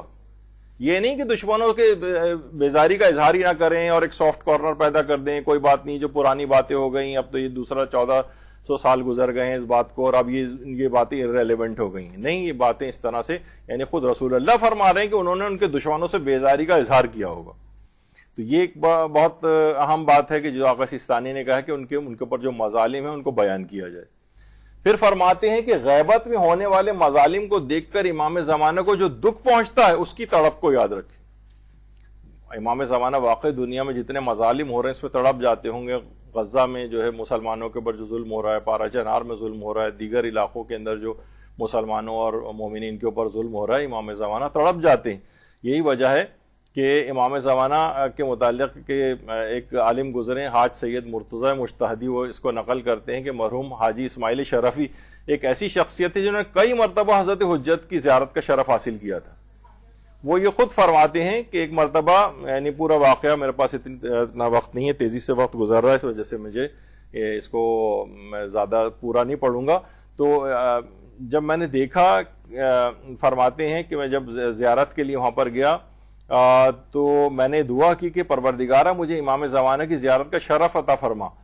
تو میں زیارت میں مشغول ہی تھا کہ ایک سید بزرگوار آئے، میری حالت دیکھ کر ان کو دیکھ کر میری حالت متغیر ہو گئی۔ میں گویا کھینچا ان کے پاس چلا گیا، قریب جا کر سلام کیا اور سوال کیا آپ کون ہیں؟ تو انہوں نے فرمایا میں دنیا کا مظلوم ترین فرد ہوں۔ امام زمانہ یعنی ہر وقت اتنے مظالم دیکھ کر کس قدر دکھی ہوتے ہیں۔ جب بھی علماء فرماتے ہیں کہ ان کی طبیعت خراب ہو جاتی ہے، امام زمانہ کبھی کبھار بیمار بھی جو ہے وہ پڑ جاتے ہیں، دکھ اور جو تکالیف ان کو ہوتی ہیں اسی وجہ سے، ابھی آگے چل کر اس میں تو آیت اللہ کشمیری یہ فرماتے ہیں کہ بعض لوگ یہ پوچھتے ہیں کہ جمعے کے دن عصر کا وقت غمگین کیوں ہوتا ہے؟ تو آپ نے فرمایا جمعے کا دن امام زمانہ کا دن ہے، جب بھی آپ ماننے والوں کے اعمال دیکھتے ہیں تو غمگین ہو جاتے ہیں، کیونکہ آپ کی ذات مرکزی ہے، اس لیے جب مرکز محزون و غمگین ہوتا ہے تو اس کے ملحقات بھی غمگین ہو جاتے ہیں۔ یعنی امام زمانہ گویا وہ عصر کا وقت جو ہمارے نامہ اعمال دیکھنے کا وقت ہے، اس وقت ہمارے اعمال کو دیکھ کر جو غم زدہ ہوتے ہیں تو وہ عصر کا وقت ہمارے میں اندر بھی غمزدگی لے کر آتا ہے، کیونکہ امام زمانہ مرکز ہیں، ہم ان کے ملحقات ہیں، تو مرکز کے غمگین ہونے سے ملحقات بھی غمگین ہوتے ہیں۔ تو بہرحال جو ہے کہ امام کی آیت اللہ سیستانی نے کہا ان کی وہ تڑپ کو یاد رکھیں جو امام زمانہ کتنے مغموم ہیں، مظلوم ہیں۔ بہت سے علماء یہ فرماتے ہیں کہ امام زمانہ روزانہ 2 مرتبہ اپنی آنکھوں سے جو ہے واقع کربلا کو دیکھتے ہیں اور کتنے غمگین اور مغموم ہوتے ہوں گے۔ اسی وجہ سے کہا جاتا ہے شب قدر جو بھی کچھ ہی عرصے بعد آ جائے گی، آیت اللہ جاویدہ فرماتے ہیں کہ شب قدر میں امام زمانہ کی سلامتی کا صدقہ دینا 80 سال تک صدقہ دینے کا ثواب دلواتا ہے۔ امام غمگین ہوتے ہیں، پریشان ہوتے ہیں، بعض اوقات طبیعت ان کی خراب ہو جاتی ہے غم سے، تو ان کے لیے صدقہ دینے کی بہت تاکید آئی ہے روایتوں میں۔ جب بھی چھٹے امام فرماتے ہیں کہ اللہ کے نزدیک، اللہم صلی علی محمد،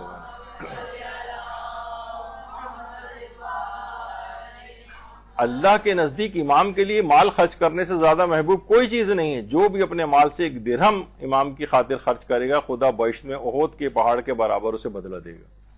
تو امام کے لیے صدقہ ضرور نکالیں، اور خاص طور پہ آئمہ کی جو شہادت کی جو تاریخیں ہیں اس میں امام زمانہ کے لیے صدقہ ضرور نکالیں کہ اس دن امام زمانہ بہت مغموم ہوتے ہیں، اور اسی لحاظ سے شب عاشور اور روز عاشور بھی صدقہ نکالنے کی بہت تاکید ہے امام زمانہ علیہ السلام کے لیے۔ جب بھی آیت اللہ اسد اللہ طیاری فرماتے تھے کہ امام زمانہ کی محبت 3 طریقوں سے حاصل ہو سکتی ہے۔ فرماتے ہیں ایک تو امام زمانہ سے توسل کے ذریعے، دوسرا نماز امام زمانہ وہ ایاک نعبد و ایاک نستعین جس میں 100 دفعہ پڑھا جاتا ہے وہ، اور تیسری جو ہے وہ امام زمانہ کی سلامتی کا صدقہ دینے سے۔ اچھا، پھر آغا سیستانی فرماتے ہیں کہ دینی انحرافات کی اصلاح میں امام زمانہ کا خاص ہدف و جذبہ و تڑپ کو یاد رکھیں۔ دینی انحرافات کی اصلاح، ابھی دیکھیے ہم نے کتنی چیزیں ابھی جو اس سے پہلے ذکر کی ہیں، دین میں جہاں انحراف آنے لگے، آپ دیکھیے ایک دم سے انسان چھلانگ لگا کے وہ جو انحراف پیدا کرتے ہیں نا، فوراً آخری حد پر نہیں جاتے ہیں، وہ نا آہستہ آہستہ اسٹیپ بائی اسٹیپ ایک ایک قدم آگے بڑھتے ہیں۔ پہلے صرف شک ڈالیں گے، پھر اس کے بعد مزید شک آئے گا، یعنی پھر آگے جا کر ممکن ہے کہ ایک دم سے انکار کر دیں تو لوگ تیار ہو جاتے ہیں۔ جیسے فرعون کے متعلق بھی ہے کہ اس نے دعوی خدائی ایک دم سے نہیں کیا تھا. اس کے حامان جو وزیر تھا اس نے کہا تھا کہ ابھی فوراً تم دعوی خدائی کرو گے تو لوگ نہیں مانیں گے, تو تم ایسا کرو کہ جتنے بھی اسکولز اور مدارس ہیں سب ختم کر دو. تقریباً 50 سال تک جب مدارس بالکل ختم ہو گئے, پڑھائی لکھائی بالکل ختم ہو گئی, پوری جاہل قوم تیار ہو گئی, اس کے بعد اس نے دعوی خدائی کیا تو سب نے مان لیا. تو یہ سٹیپ بائی سٹیپ ہوتا ہے اور آہستہ آہستہ معاملہ آگے بڑھتا ہے. تو نپ ان دا بڈ, بہت شروع میں ہی انحراف کی جو ہے وہ تشخیص کر لینی چاہیے کہ یہ وہ ہے نا, خشت اول چون عہد معمار کج تا سوریا میراوت دیوار کج, پہلی اینٹ ہی ٹیڑھی رکھ دی گئی ہو اگر عمارت کی تو آسمان تک بھی اس کو لے جائیں نا تو وہ ٹیڑھی رہے گی اور انحراف اتنا ہی زیادہ بڑھ جائے گا. تو خاص وہ فرماتے ہیں کہ جو دینی انحرافات کی اصلاح میں امام زمانہ کا خاص ہدف ہے کہ انحراف نہیں ہونے پائیں, اور وہ ان کا ایک جذبہ اور تڑپ ہے. تو اس کے لیے پھر انحرافات کے خلاف بھی آپ کو کام کرنے کی ضرورت ہے, تاکہ کیونکہ امام زمانہ بہت تڑپ جاتے ہیں جب دین کے اندر انحرافات دیکھتے ہیں. اور یہ بھی فرمایا کہ آیت اللہ سیستانی نے کہ سب مومنین حضرت حجت کی خاص توجہ کا مرکز ہے, ان پر ماں باپ سے زیادہ مہربان ہیں. امام ان کے لیے دعا کرنے پر اور ان پر لطف و مہربانی کر کے اپنے عہد و پیمان پر قائم ہیں. امام نے اپنا عہد و پیمان کیا ہوا ہے کہ ہم ہمارے لیے وہ خاص دعا کریں گے اور لطف و مہربانی کریں گے. تو وہ یہ فرماتے ہیں کہ دوسروں کو تکلیف پہنچانے سے گریز کریں. وجہ اس کی کیا ہے کہ سارے مومنین حضرت حجت کی خاص توجہ کا مرکز ہے. مثلا ہمیں پتہ چل جائے کہ فلاں شخص جو ہے وہ دنیاوی لحاظ سے کہہ رہا ہوں کہ بھئی وہ یعنی کوئی بھی ہمارا محبوب شخص ہے, اس کی توجہ کا مرکز ہے, تو ہم کبھی بھی اس شخص کی وجہ سے اس کو کوئی تکلیف نہیں پہنچاتے. امام ان پر ماں باپ سے زیادہ مہربان ہیں, یعنی ہم ان کے پیچھے لگے ہوئے ہیں, ان کو نقصان پہنچا رہے ہیں, ان کی غیبتیں کر رہے ہیں, ان کو تکلیف پہنچا رہے ہیں. یہ امام زمانہ کی تمام مومنین افراد جو ہیں وہ امام کی خاص توجہ کا مرکز ہے. ہم ان کو جو تکلیف پہنچائیں گے تو گویا ایک لحاظ سے امام زمانہ کو تکلیف پہنچے گی. اور یہی وجہ ہے کہ آیت اللہ بہجت فرماتے تھے کہ امام زمانہ کے ظہور کا انتظار ان کے ماننے والوں کو اذیت پہنچانے کے ساتھ نہیں ہو سکتا. یعنی یہ منتظر شمار ہوں گے ہی نہیں جو دیگر مومنین کو کوئی اذیت پہنچا رہے ہیں. تو گھر لڑائی جھگڑے کتنی اس طرح کی چیزیں آ رہی ہیں کہ جناب لوگ ایک دوسرے کے خلاف ہیں, ایک دوسرے کے خلاف باتیں کر رہے ہیں, قطع تعلق کیے ہوئے ہیں. یعنی وہ فرماتے ہیں کہ امام کے ظہور کا انتظار ان کے ماننے والوں کو اذیت پہنچانے کے ساتھ نہیں ہو سکتا. یہ بالکل جب اذیت پہنچانا ترک کریں گے تو پھر ظہور کا منتظر صحیح طور پر شمار ہوں گے. یہ بہت اہم بات ہے. پھر آیت اللہ سیستانی فرماتے ہیں کہ سزاوار یہ ہے کہ اپنی حاجات کے پورا ہونے اور مشکلات کے دور ہونے کے لیے حضرت حجت کا توسل اختیار کریں. یعنی جو یہ آپ کی زندگیوں میں رائج ہونا چاہیے, جو مشکل آ جائے, جو پریشانی آ جائے, آپ حضرت حجت کا توسل اختیار کریں, اللہ کو ان کا واسطہ دیں. امام زمانہ علیہ السلام سے ڈائریکٹ بھی مدد طلب کر سکتے ہیں. اور تو فرماتے ہیں کہ یہ اس کو کرنا چاہیے, ذمہ داریوں میں سے ایک ذمہ داری ہے. شیخ محمد تقی بافقی یہ اس قدر مجاہد آدمی تھے اور اتنے متقی و پرہیزگار عالم تھے. شہر رے جو ہے ایران کا, وہاں پر ان کی قبر ہے. امام خمینی فرماتے تھے کہ اگر کوئی شہر رے جانا چاہے تو حضرت شاہ عبدالعظیم کی زیارت کے بعد اسے آقا شیخ محمد تقی بافقی کی قبر پہ بھی جانا چاہیے. اتنی اہمیت ہے ان کی شخصیت کی. آیت اللہ سید محمد رضا گل پائیگانی فرماتے ہیں کہ آیت اللہ شیخ عبد الکریم حائری جنہوں نے قم کا حوزہ علمیہ قائم کیا تھا, ان کے پاس آقا شیخ تقی بافقی آئے اور کہا کہ طالب علم تقاضا کر رہے ہیں کہ ان کے لیے سردیوں کی ابائیں کچھ چاہیے, پھٹ گئی ہیں ان کی ابائیں, اور وہاں پر شدید سردی برف باری بھی ہوتی ہے, تو طالب علموں کے لیے ہلکی ابا سے کام نہیں چلے گا, 400 ابائیں طالب علموں کے لیے چاہیے. آیت اللہ شیخ عبد الکریم حائری نے فرمایا کہ اتنے پیسے تو میرے پاس نہیں ہیں. انہوں نے کہا پھر آپ امام زمانہ علیہ السلام سے کہیں. کہا کہ میرے پاس کوئی ذریعہ نہیں ہے کہ میں امام زمانہ سے یہ بات کہہ سکوں. تو آقا شیخ تقی بافقی نے کہا, ان کی سیرت بھی تھی, جب بھی کوئی مشکل ہوتی تھی فوراً مسجد جمکران جاتے تھے, حضرت سے متوسل ہوتے تھے اور حاجت بھر آتی تھی. کہا کہ میں ابھی جمکران جاتا ہوں, روز جمعہ تھا, اور کہا کہ میں امام زمانہ سے درخواست کرتا ہوں. وہاں سے جب جمکران سے واپس آئے تو چہرہ ان کا بالکل گویا تمتما رہا تھا, اور کہا کہ حضرت امام زمانہ علیہ السلام نے وعدہ کر لیا ہے کہ کل ہفتے کے روز 400 ابائیں تم تک پہنچ جائیں گی. اللہم صلی علی محمد.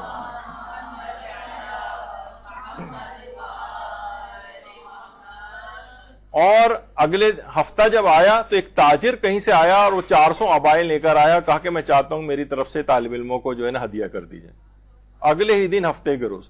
اچھا دماغ میں آتا ہے کہ بھئی ہم بھی بہت ساری چیزیں اس طرح سے کرتے ہیں, حضرت سے متوسل ہوتے ہیں.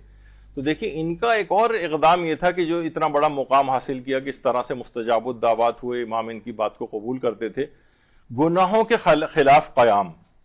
آیت اللہ امام خمینی فرماتے تھے کہ شیطان بھی تقی بافقی سے ڈرتا ہے, یعنی گناہوں کے خلاف ایسا اقدام کرتے تھے کہ جو بادشاہ تھا رضا شاہ پہلوی, جس کو ہٹا کے امام خمینی انقلاب لے کر آئے تھے, اس کا باپ تھا رضا خان, اور اس کی جو ملکہ تھی انتہائی بالکل ہی بے حجاب, اور اس انداز سے اس کا جو باپ تھا رضا خان, اس نے باقاعدہ کشف حجاب یا مانع حجاب ایک تحریک بھی چلائی تھی, اور کسی بھی عورت کو حکم دیا تھا کہ وہ اگر حجاب میں نظر آئے تو اس کا حجاب اتار دیا جائے. اور اس کے بادشاہ کے ہرکارے جو تھے وہ علاقوں میں پھرتے تھے, جو عورت کوئی حجاب میں جاتی نظر آتی تھی اس کا حجاب کھینچ کے اتارتے تھے, حتیٰ کہ حضرت معصومہ قم سلام اللہ علیہ کے روضے پہ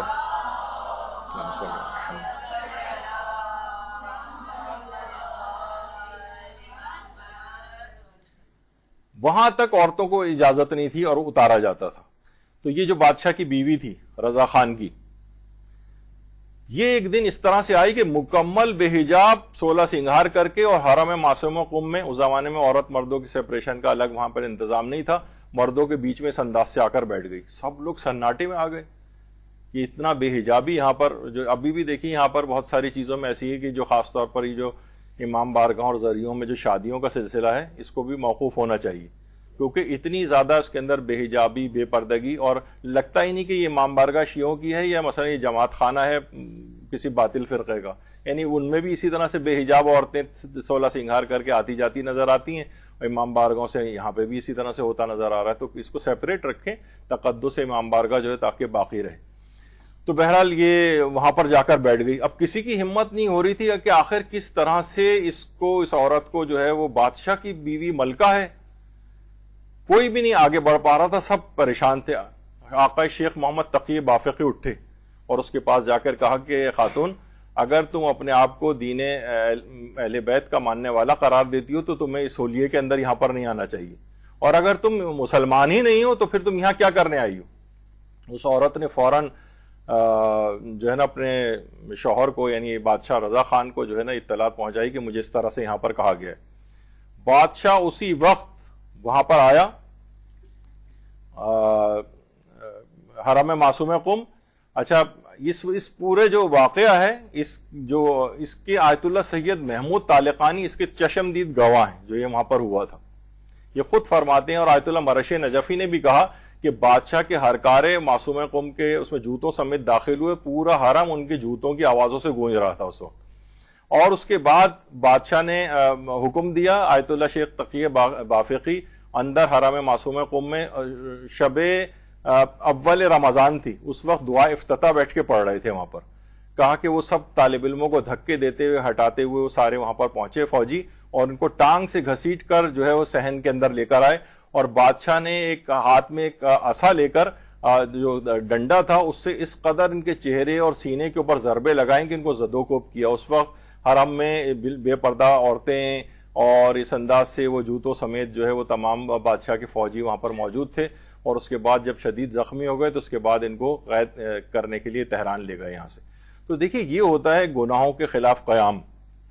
جب ہی پھر یہ حضرت سے متوسل جب بھی ہوتے تھے, حضرت حجت کی نگاہ میں خاص ان کا ایک وہ اہمیت پیدا ہو گئی کہ حضرت حجت سے جا کر جو بھی دعا اور حاجت مانگتے تھے فوراً قبول ہو جاتی تھی. جیسے 400 انہوں نے عبائیں مانگی تو فوراً حضرت حجت کی طرف سے قبولیت آ گئی. تو کچھ نہ کچھ کر کے بھی دکھانا ہے. یہاں پر حضرت حجت کیا تمام ائمہ کا, ہمارے جو مرحومین کے لیے ہم دعا کرتے ہیں, خیر وہ دعا کرنی بھی چاہیے کہ جوار معصومین. تو بھائی جوار معصومین کوئی کام بھی تو ساتھ میں ہونا چاہیے. یعنی اتنے بڑے مقام کی جو توقع کر رہے ہیں اور پاس کچھ بھی نہیں ہے. تو بہرحال یہ اس انداز سے نہیں ہوتا. تو ان افراد کے دیکھیں آج بھی ہم اتنے سال 100 سال تقریباً سے زیادہ وہ ممکن ہو گئے ہوں, اور اس وقت ہم شیخ تقی بافقی کا جو یہاں پر بیٹھ کے ذکر کر رہے ہیں کہ گناہوں کے خلاف قیام. پھر حضرت حجت سے متوسل ہوتے تھے تو اس کا فائدہ ہوا. اور یہی وجہ ہے کہ امام زمانہ علیہ السلام فرماتے ہیں، بحار الانوار میں بھی ہے، درود بھیجیے محمد علیہ محمد،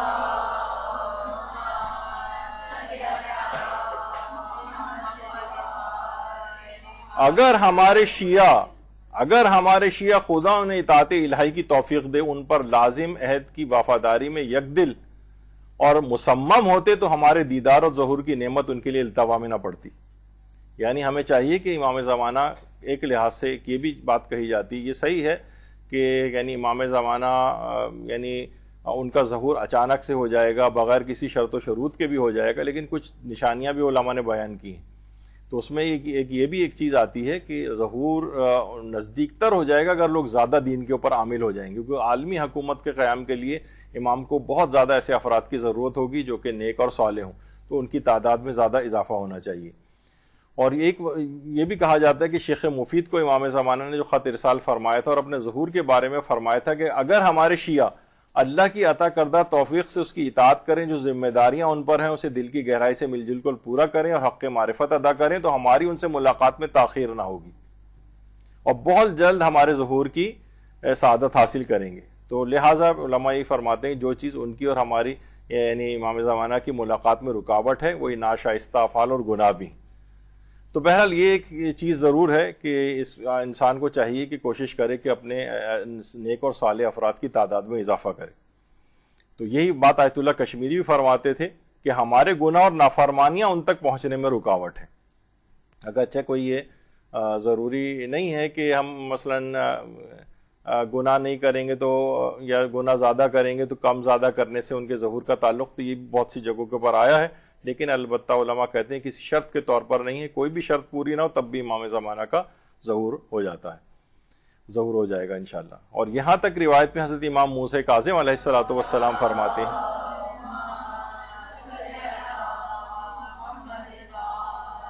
کہ اگر اہل بدر کی تعداد کے برابر مومنین کاملین کی جماعت تمہارے درمیان میں ہوتی تو ہمارے قیام کر لیتے، یعنی ایسے افراد نیکوکار افراد ان کی جو ہے ضرورت ہے تاکہ امام زمانہ جو ہے ظہور کریں۔ تو بہرحال یہ بات آقا آیت اللہ بہجت نے بھی بات فرمائی، سب سے آخر میں ان کے جو بات ہے کہ متقی ترین شخص وہ ہے جو حرام کاموں سے اپنے آپ کو بچائے، واجبات کو ترک کرے اور حرام کاموں کا انجام دینا حضرت بقیۃ اللہ کے دیدار میں حجاب و نقاب کی طرح سے حائل ہے۔ کوشش کرنی چاہیے کہ انسان اپنے آپ کو کم سے کم اس کے لیے تو چلیں پوری دنیا میں اور کسی کے لیے ظاہر نہ ہو، لیکن امام کی زیارت یا ملاقات اس شخص کو تو حاصل ہو سکتی جو اتنی لیاقت اپنے اندر پیدا کر لے تقوی و پرہیزگاری کے ذریعے۔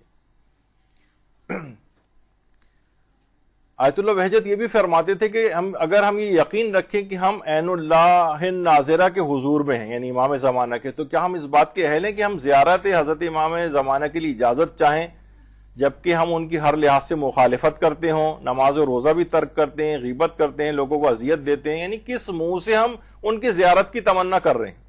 ان تمام افعال بد جو ہیں ان کی انجام دہی کے بعد پھر کہہ رہے ہیں کہ امام زمانہ اپنی زیارت بھی کروائیے، تو یہ بہت تعجب خیز بات ہے۔ اور یہی وجہ ہے کہ سب علماء نے یہ بات کہتے ہیں کہ انتظار کرنے والوں کا جو وظیفہ آیت اللہ ناصر مکارم شیرازی سے پوچھا گیا تو انہوں نے کہا کہ حضرت حجت کے انتظار کرنے والوں کا سب سے مہم وظیفہ واجبات کی ادائیگی ہے، محرمات کو ترک کرنا ہے اور آپ کی مدد کے لیے آمادگی اور اپنے ایمان کو تقویت پہنچانا ہے، یعنی وہی گناہوں سے پرہیز، واجبات کی ادائیگی، اپنی ذمہ داریوں کا پورا کرنا، یہ سب سے اہم ترین وظیفہ ہے۔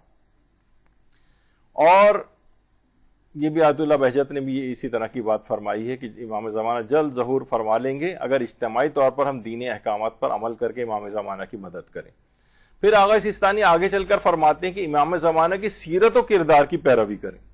اچھا، اس موضوع پر ایک درس ہمارا، آپ اگر اس پہ جا کر سرچ کریں مدرسے کی امام زمانہ کی سیرت اور کردار پر عمل کیسے کریں، خود امام زمانہ کی سیرت کیا ہے اس میں تمام چیزیں احادیث کی روشنی کے اندر بیان کی گئی ہیں، وہ اگر آپ جا کر سنیں، اتنا وقت نہیں کہ میں اس کو دوبارہ دہراؤں، تو امام زمانہ کی سیرت اور کردار، ہمارے زمانے کا امام ہے، وہ کیا ان کی سیرت اور کردار ہے، اس پہ عمل کرنے کی کوشش کرنی چاہیے۔ اچھا، اسی طریقے سے فرماتے ہیں کہ صحیح عقیدہ رکھنے کے ساتھ ساتھ شرعی اور فقہی احکام سیکھیں اور ان پر پابندی سے عمل کریں۔ یہاں جو ہم اتنی تفصیل کے ساتھ آپ کو احکام سکھا رہے ہیں، یہاں پر مختلف علماء یہاں پر آ رہے ہیں آپ کو سکھانے کے لیے، تو ان کو اچھی طریقے سے سیکھیں. یہی آپ سے اصل میں صحیح عقیدہ رکھنے کے بعد عمل کا بھی صحیح ہونا ضروری ہے. بہت سارے ہمارے ہاں فینسی ٹائپ کی جو کچھ نعرے اور ایسے چیزیں جو ہیں علوم ان کو پڑھائے جا رہے ہوتے ہیں جس کا آخرت میں پوچھا بھی نہیں جائے گا. تو بہرحال لیکن جو چیز پوچھی جائے گی، مثلا ابھی کتنے آپ کو پچھلے دنوں حجاب کی کلاس ہوئی ہیں اور اس طرح سے ہوئی ہے کہ کتنی تفصیل بتانے کا مقصد یہ کہ ہمارا ہر عمل اللہ کے حکم کے مطابق ہو جائے. ہمارے لباس، ہماری شخصیت، ہماری زبان کے اوپر جو چیزیں آتی ہیں، تو شرعی اور فقہی احکام سیکھیں. یہ ایک ذمہ داریوں میں سے ایک ذمہ داری ہے، صحیح عقیدہ رکھنے کے ساتھ پھر اس پہ پابندی کے ساتھ عمل بھی کریں. تو یہ روایات کے اندر بھی آیا ہے کہ امام نے فرمایا واجبات کی ادائیگی پر ثابت قدم رہو. اب اتنا وقت نہیں ہے کہ اتنا تفصیل میں جاؤں میں. اچھا پھر فرماتے ہیں پسندیدہ عادات اور اخلاق اپنائیں. یعنی آپ کی جو عادتیں ہوں، طور طریقے ہوں، یہ بھی پسندیدہ ہوں. جب بھی آیت اللہ طباطبائی فرماتے تھے کہ تم نیک تو بنو، امام زمانہ تم کو خود ڈھونڈتے ہوئے آ جائیں گے. یعنی ضروری ہے کہ انسان کو چاہیے کہ وہ نیک بنے، اچھی خصوصیات لوگ کہیں، یعنی اس کا جب بھی کبھی تذکرہ آئے تو اس کی نیک خصوصیات لوگوں کے دماغ میں آئیں، اس کی اچھی صفات. یہاں عام طور پہ ہوتا ہے کہ کسی ایک آدمی کا ہم تصور کرتے ہیں تو اس کی برائی والی چیزیں سامنے آنے لگتی ہیں. ایسی شخصیت کیوں بنے؟ انسان نیک بنے. تو بہرحال امام جب یہ خود ہی فرماتے ہیں تم لوگوں میں سے ہر ایک کو صرف وہی اعمال انجام دینے چاہیے جو تمہیں ہماری محبت سے قریب کریں، اور ہر اس عمل سے اجتناب کرنا چاہیے جو ہماری ناراضگی سے قریب کرے، اس سے دور ہو جانا چاہیے. یہ خود امام نے فرمایا. پھر امام آیت اللہ سیستانی فرماتے ہیں کہ معاشرے کے غریب اور بے سہارا لوگوں کی مدد اور حمایت کریں. غریب اور بے سہارا افراد جہاں تک ممکن ہو سکے مظلوموں کی حمایت کریں، جہاں تک ہو سکے ان کا سہارا بنیں. کتنے ایسی چیزیں ہوتی ہیں جب بھی امام فرماتے ہیں، خود امام زمانہ علیہ السلام فرماتے ہیں کہ اپنے آپ کو لوگوں کے حوالے کر دو اور اپنے بیٹھنے کی جگہ دہلیز قرار دو اور لوگوں کی حاجتوں کو پورا کرو. بند ہو کے نہ بیٹھ جاؤ، لوگوں سے دور نہ اس طرح سے چلے جاؤ کہ لوگ جو ہیں آپ سے کوئی مدد کے خواہاں ہوں، کچھ ہوں، تو وہ آپ نے سارے دروازے بند کر لیے لوگوں کے، بس ہمارے اچھا گزر بسر ہو رہا ہے، ہمیں بس اور کچھ وہ نہیں. آپ کے فرماتے ہیں اپنے گھر کی دہلیز پر بیٹھ جاؤ تاکہ لوگ آئیں اور وہاں آ کر تم سے جو ہے وہ جو بھی اپنی حاجتیں ہیں وہ جو ہے وہ پوری کریں، آپ تم سے حاجتیں پوری کروائیں اپنی. اور آغا سیستانی ایک چیز اور فرماتے ہیں کہ دولت مند اپنے مالی واجبات کے ساتھ ساتھ ہنگامی حالات اور وقت کے تقاضوں کے تحت غریبوں اور مظلوموں کی مالی مدد کریں. مثلا وہ روزانہ کوئی مالدار آدمی ہو، 100 روپے روزانہ صدقہ نکال رہے، وہ کہہ رہا ہے میں کر تو رہا ہوں صدقہ نہیں. اب آپ کی مالی حیثیت زیادہ ہے تو آپ کو زیادہ آگے بڑھ کر مدد کرنی پڑے گی. آگے بڑھ کر ہنگامی حالات ہوتے ہیں، بعض اوقات آپ نے دیکھا کہ ابھی جو کہ سیلاب آ جاتے ہیں، زلزلے آ جاتے ہیں اور زیادہ لوگوں کو مقدار میں جو ہے وہ ضرورت ہوتی ہے، یا یہ مظالم ہوتے ہیں پارا چنار وغیرہ کے اندر کتنا. تو اس میں آگے بڑھ کر جو زیادہ جن کے پاس مال و دولت ہے وہ اپنے پیسے کو زیادہ اس میں آگے بڑھ کر مظلوموں کی اور غریبوں کی مدد کریں. ان کی یہ نہیں چھوٹی موٹی اس کے اوپر اکتفا نہ کر کے بیٹھ جائیں. جبھی امام محمد باقر علیہ السلام فرماتے ہیں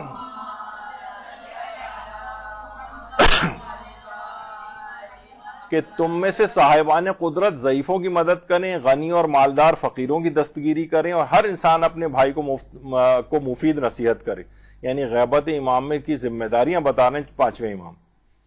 تو یہ ضروری ہے کہ ان چیزوں کو ان کا خیال رکھا جائے. پھر فرماتے ہیں آیت اللہ سیستانی کہ والدین اور رشتہ داروں کے ساتھ صلہ رحمی کریں. ابھی آپ نے کچھ ہی عرصے پہلے یہاں پر ہم نے 5 لیکچرز اس موضوع پر لیے تھے. یعنی والدین کے جو حقوق ہیں اس میں 40 ان کی زندگی میں ہیں، 40 ان کے مرنے کے بعد 80 حقوق ان کا بیان ہوا تھا 5 دروس میں. اور صلہ رحمی کے عنوان سے اس کے فقہی احکام اور مسائل کے اوپر 2 نشستیں اس کے اوپر بھی ہوئی تھیں. تو والدین اور رشتہ داروں کے ساتھ صلہ رحمی کرنا، لیکن یہ تو ایک لحاظ سے ایک ہیڈنگ ہے، لیکن اس کے اندر بہت ساری چیزیں ہیں کہ کتنے اور کون سے حقوق ادا کرنے. اس کے بعد فرماتے ہیں نیکی اور تقوی الہی کے ساتھ مومنین ایک دوسرے کی مدد کریں. کیونکہ نیکی اور تقوی الہی اگر نہ ہو نا، اچھا بعض اوقات یہ بھی ہوتا ہے مومنین مدد کر رہے ہوتے ہیں، مثلا گھر میں بھائی ماسی آئی چلو فطرہ اس کو دے دیں، یعنی بغیر شرائط کا خیال کیے. سادات کی جو رقم سہم سادات کی ہے اس کی کتنی یہاں پر ایک پوری کلاس ہو چکی ہے. سہم سادات جس کو دیا جائے اس میں شرائط کیا ہونی چاہیے، اگر آپ نے ان شرائط کی پابندی نہیں کی تو وہ گلاس سے ادا نہیں ہوا. تو وہ لوگ بغیر شرائط کے اچھا بس سید ہے ہمارا فلاں رشتہ دار دے دیے اس کو پیسے، کتنی شرطوں کا اس میں خیال رکھنا ہوتا ہے. تو ایک دوسرے کی مدد کرنی ہے لیکن شرعی احکام کے مطابق کرنی ہے. یہاں وہ نہیں بعض اوقات ہوتا ہے کہ اتنا کچھ دے چکے ہیں اور بعد میں پتہ چلا کہ وہ تو کاؤنٹ ہی نہیں ہوا ہمارا جو بھی ہم نے مالی واجب نکالا تھا. اس کے علاوہ فرماتے ہیں کہ یہ جملہ الگ سے ہے کہ اگرچہ یہ جو خدمات مومنین کے لیے پیش کرنی ہے وہ اس ہیڈنگ میں کہ ہر شعبے کا ماہر اپنی خدمات امام کے لیے پیش کرے, ہر شعبے کا ماہر. عراق کے خطیب آقا شیخ محمد باقر المحمدی, یہ اس موقع پر جب وہ پچھلے دنوں وبا چلی تھی اس میں کوئی بھی شخص اس بات پر تیار نہیں تھا کہ وہ میتوں کو جو ہے وہ غسل دے, یہاں تک کہ اس کے استفتات لیے گئے کہ بھائی اگر ہم ان کو غسل دیں گے تو ہمیں بھی لگ سکتا ہے. حالانکہ یہ بات اتنی صحیح نہیں تھی کہ مرے ہوئے شخص سے جو ہے کووڈ وغیرہ لگنا اس سے یعنی کوئی ایسے ایویڈنس نہیں ملا ہے, لیکن لوگ بہت ڈر گئے تھے. یہاں تک کہ استفتات لیے گئے کہ بھائی اگر ہم پھر جواب آیا کہ ٹھیک ہے ہم اگر اس کو پلاسٹک میں ریپ کر دیں میت کو اور اس کے بعد پلاسٹک کے اوپر سے ہی اس کو تیمم کروا دیا جائے, یہاں تک لیے گئے. بلکہ یہاں تک بھی لوگوں نے لینے کی کوشش کی کہ اگر میت کو جلا دیا جائے. یہاں یعنی لوگ اتنے زیادہ پریشان ہو گئے تھے, اس طرح کے سوالات آنے لگے تھے وہاں پر. تو بہرحال اس میں اس مرد مومن نے جو کام جو آدمی کر سکتا ہے اس نے بیڑا اٹھایا, اور جس وقت لوگ کوئی غسل دینے کے لیے اویلیبل نہیں ہوتا تھا انہوں نے کہا میں غسل دوں گا. غسل دیتے تھے, کفن پہناتے تھے, دفن کرتے تھے. لوگوں نے اچھا مفلوق الحال کافی تھے, یعنی بہت زیادہ مالی حالات اچھے نہیں تھے ان کے, تو لوگ ان کو پیسے دینے کی بعد میں کوشش کی, ان کو گھر بھی دینے کی کوشش کی, گھر بھی اپنا نہیں تھا. انہوں نے کہا ہر چیز لینے سے انکار کر دیے, کہا کہ میں اس کام کو مکمل طور پر قربتاً الی اللہ اور امام زمانہ علیہ السلام کی خدمت کے طور پر میں نے قبول کیا. اللہم صلی اللہ علیہ.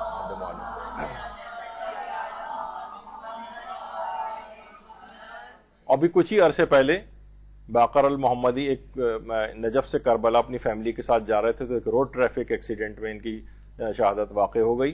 اور ایسی شخصیت تھی کہ ان کی اس میں اوپر جو آپ دیکھ رہے ہیں آیت اللہ سیستانی کے دونوں بیٹے بھی ان کی جنازے میں حاضر ہوئے تھے اور ان کی اس خدمت. تو ہر وہ شخص جو بھی کوئی خدمت اپنی انجام دے سکتا ہو امام زمانہ کے, جس طرح کی صلاحیت ہو, ہر شخص یہ والی صلاحیت نہیں رکھتا ہے, تو جو صلاحیت رکھتا ہو اس کے اوپر اس انداز سے عمل کرے. بعض اوقات ہم لوگ اس طرح کی چیزیں بھی سامنے لے کر آتے ہیں.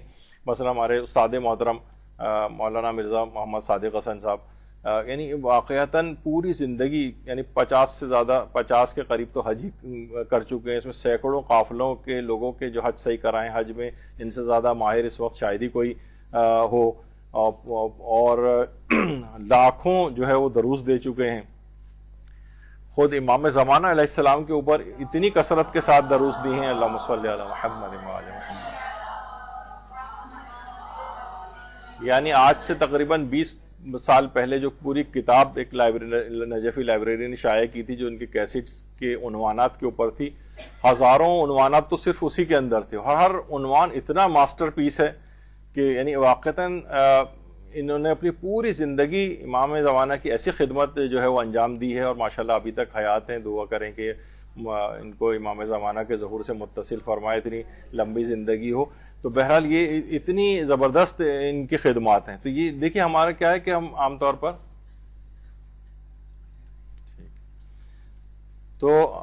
پر یہ ہوتا ہے کہ ہم لوگ جو ہے نا مردہ پرست قوم بن کے رہ گئے. یعنی کوئی شخص جب دنیا سے چلا جاتا ہے تو اس کے لیے ذرا اچھے الفاظ اور تعریفی, جب وہ زندہ اور موجود ہوتا ہے تو اس کی قدر نہیں کرتے, اس کو پہچانتے تک نہیں. تو بہرحال یہ بڑی زبردست ان کی, بلکہ خود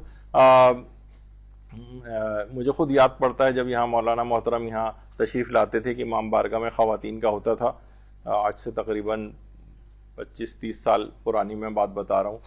تو مولانا اوپر درس دے رہے ہوتے تھے, خود ہی آتے تھے, رکشہ سے اترتے تھے, اوپر پڑھانے جاتے تھے. میں اکثر نیچے ہی کھڑا ہو کے انتظار کرتا تھا ان کا, تاکہ مولانا کم سے کم جب اتر کے پھر پیدل چلتے ہوئے مین روڈ تک آتے تھے, وہاں سے رکشہ میں بیٹھنے کے لیے, تو اس دوران کچھ سوالات ان سے پوچھ لیتا تھا.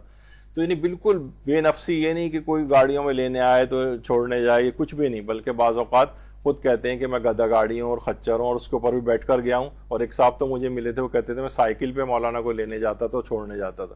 تو اس قدر ایک عظمت اور ایک بے نفسی اور ایک امام زمانہ کی خدمت کے عنوان سے, تو یہ جو شخص جو کام کر سکتا ہے وہ کام ضرور کرے.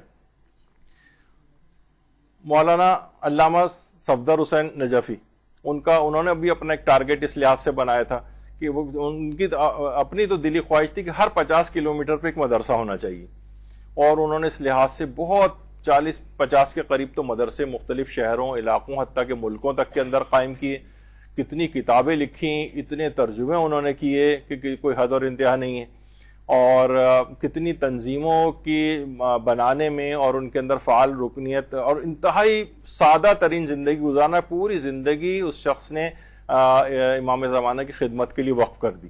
تو بعض اوقات دیکھیں ان لوگوں کی شخصیات کا ہم جو تذکرہ کر رہے ہیں تو کیوں تذکرہ کر رہے ہیں؟ جس وجہ سے کہ اتنے ایک پرومیننٹ ان لوگوں نے کام انجام دیے ہیں۔ آقا آیت اللہ شیخ علی الکورانی، انہوں نے وہابیت کے خلاف جتنے بھی شبہات تھے، بلکہ ٹی وی کے اوپر مناظرے کرنے شروع کیے، اور شیعت کے اوپر جتنے بھی الزامات اور وہ جواب دینے شروع کیے۔ امام زمانہ علیہ السلام کے لیے الگ سے جو بہت خدمات جو ہیں وہ انجام دیں۔ الممحدون للمہدی کے نام سے جو کتاب لکھی، اس کے علاوہ 8 جلدوں میں احادیث الامام المعجم، احادیث الامام المہدی کے نام سے 8 والیوم کے اندر امام زمانہ کے سلسلے میں جو روایات ہیں وہ اور ان کی بہت شبہات کے جوابات، بلکہ عصر ظہور کے نام سے ان کی کتاب کا ایک کتاب کا اردو ترجمہ بھی ہو چکا ہے۔ اگر وہ آپ لے کے پڑھیں، آپ کے پتہ نہیں کتنے امام زمانہ کے سلسلے میں تمام شبہات بھی انشاءاللہ آپ کے دور ہو جائیں گے، اتنی زبردست کتاب ہے وہ۔ تو بہرحال یہ انہوں نے اس لحاظ سے خدمت انجام دی۔ اس کے علاوہ آپ آیت اللہ باقر الصدر کی جو بہن آمنہ بنت الہدیٰ تھی، تو سب سے پہلے تو یہ بات بتا دی جائے کہ بہرحال آمنہ بنت الہدیٰ 1980 میں صدام نے ان دونوں بہن بھائیوں کو شہید کیا تھا، اور صرف 43 سال کی عمر تھی، 43 ایئرس آمنہ بنت الہدیٰ کی۔ یعنی اتنے مظالم کیے تھے کہ باقاعدہ دہکتی ہوئی ایک لوہے کی راڈ جو ہے صدام خود لے کر آیا تھا، اور وہ ان کو جلانے کے لیے آگے بڑھا تھا۔ تو اسی وقت آیت اللہ باقر الصدر نے کہا کہ تم اس قدر نیچ ہو گئے ہو کہ یعنی عورتوں کے اوپر ہاتھ اٹھا رہے ہو، مجھ سے آ کر مقابلہ کرو۔ تو غصے میں اس نے اسی وقت گن نکال کر ان دونوں افراد کو فائر کر کے شہید کر دیا تھا۔ تو بہرحال اچھا، ان کی بات یہ کیوں ہم ذکر کر رہے ہیں آمنہ بنت الہدیٰ کی؟ انہوں نے یہ کیا تھا کہ جو چھوٹے چھوٹے جو مدرسے ہوتے ہیں، بچوں کے مدرسے ہوتے ہیں، اس کا ایک جال سا انہوں نے پھیلا۔ کاظمین، حلہ اور نجف، بغداد، ان سب جگہوں کے اوپر جو ہے وہ جتنے بھی مدارس تھے وہاں پر، اچھا انہوں نے ایک طریقہ کار اور کیا تھا کہ مدارس والوں سے کہا تھا کہ آپ صرف 2 پیریڈ ہمیں جو ہے وہ دے دیں، ہمارا جو ٹیچر ہے وہ آ کر وہاں پر پڑھائے گا۔ یعنی الگ سے عمارتیں بنانے کی کوئی ضرورت نہیں تھی، پہلے سے جو مدرسے کام کر رہے تھے، اور خاص طور پر گھر کے اندر جو مدارس تھے۔ ضروری نہیں کہ ہر دفعہ انسان یہ ہوتا ہے کہ ہم کوئی عمارت خریدیں اور بنائیں اور کتنے تو بہت لگے گا تو ہم کیسے کریں گے، نہیں، گھروں کے مدارس کا سسٹم انہوں نے ڈیولپ کیا تھا بنت الہدیٰ نے، آمنہ بنت الہدیٰ۔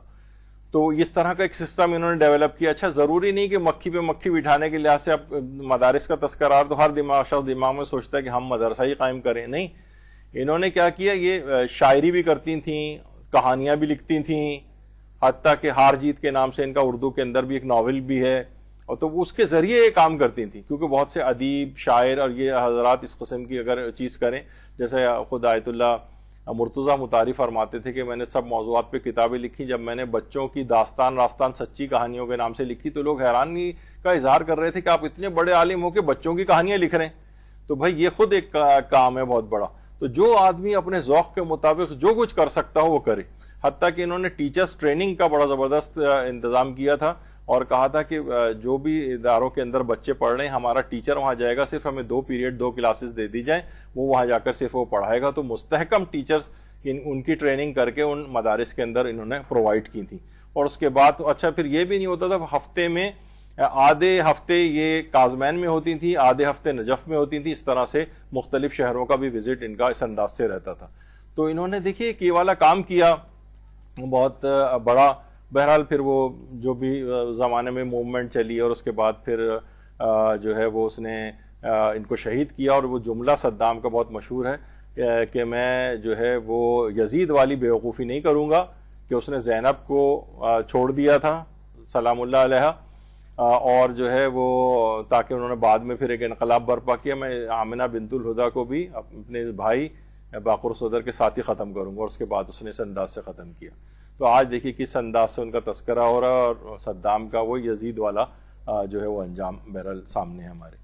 تو یہ کیا ہے کہ اپنے اندر جو صلاحیت تھی، حتیٰ کہ انہوں نے 14 تو ان کی صرف کتابیں ہیں، اس کے اندر مختلف ناول بھی ہیں، بچوں کی کہانیاں بھی ہیں، شاعری بھی کرتی تھیں، نثر کے اندر بھی لکھتی تھیں، جس کے اندر جو صلاحیت ہے. ضروری نہیں آپ میں ہر خاتون الگ صلاحیتوں کی مالک ہے، وہ دیکھیں کون شخص کیا کر سکتا ہے امام زمانہ کے لیے، اپنی اس صلاحیت کو یہاں پر آ کر وہ استعمال کرے. تو بہرحال بہت متقی پرہیزگار خاتون بھی تھیں، اور صرف 43 سال کی عمر میں جو ہے وہ شہید ہوئی ہیں. یہ آیت اللہ باقر صدر کی قبر ہے. جب ان کی قبر کی منتقلی ہو رہی تھی تو لوگوں نے دیکھا اتنے سال گزرنے کے بعد بھی باقر صدر کا جسم بالکل صحیح و سالم موجود تھا اس میں. درود بھیجیے محمد صلی اللہ علیہ وسلم.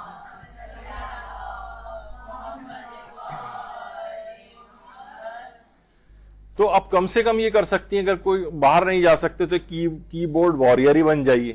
کہا جاتا ہے نا کہ ایک چیز ہے کہ گھر میں بیٹھ کے بھی آپ بہت سے کام آپ کر سکتی ہیں تبلیغاتی، آپ اپنے پیجز بنائیں. بلکہ میری تو اپنی خواہش تھی ایسی کہ امام زمانہ علیہ السلام کے لیے الگ پیجز بننے چاہیے، جس میں صرف ان کی باتیں، ان کا تذکرہ، یعنی پورا اس عنوان سے کہ کسی شخص کو اگر امام زمانہ کے متعلق انفارمیشن ہو تو وہ وہاں جائے.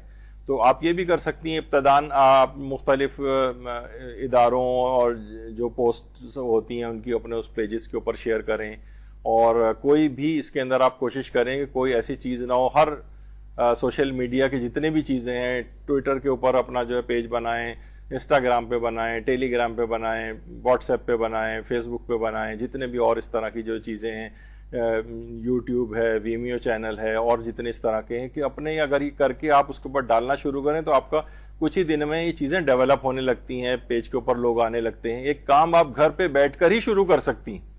یعنی امام زمانہ علیہ السلام کی کوئی تو خدمت جو ہے وہ کر کے اس دنیا سے جائیں کہ ہم نے ان کے پیغام کو آگے بڑھایا، ان کی باتیں آگے بڑھائیں، ان کی شخصیت کو متعارف کرایا، ان کی باتیں لوگوں تک پہنچائیں.